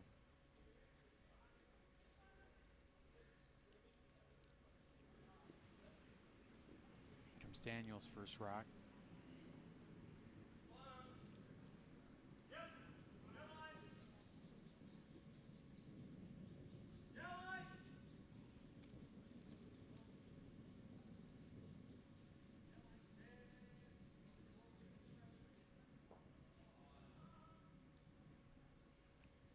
Oh, it just barely ticked that yellow, but it's still Just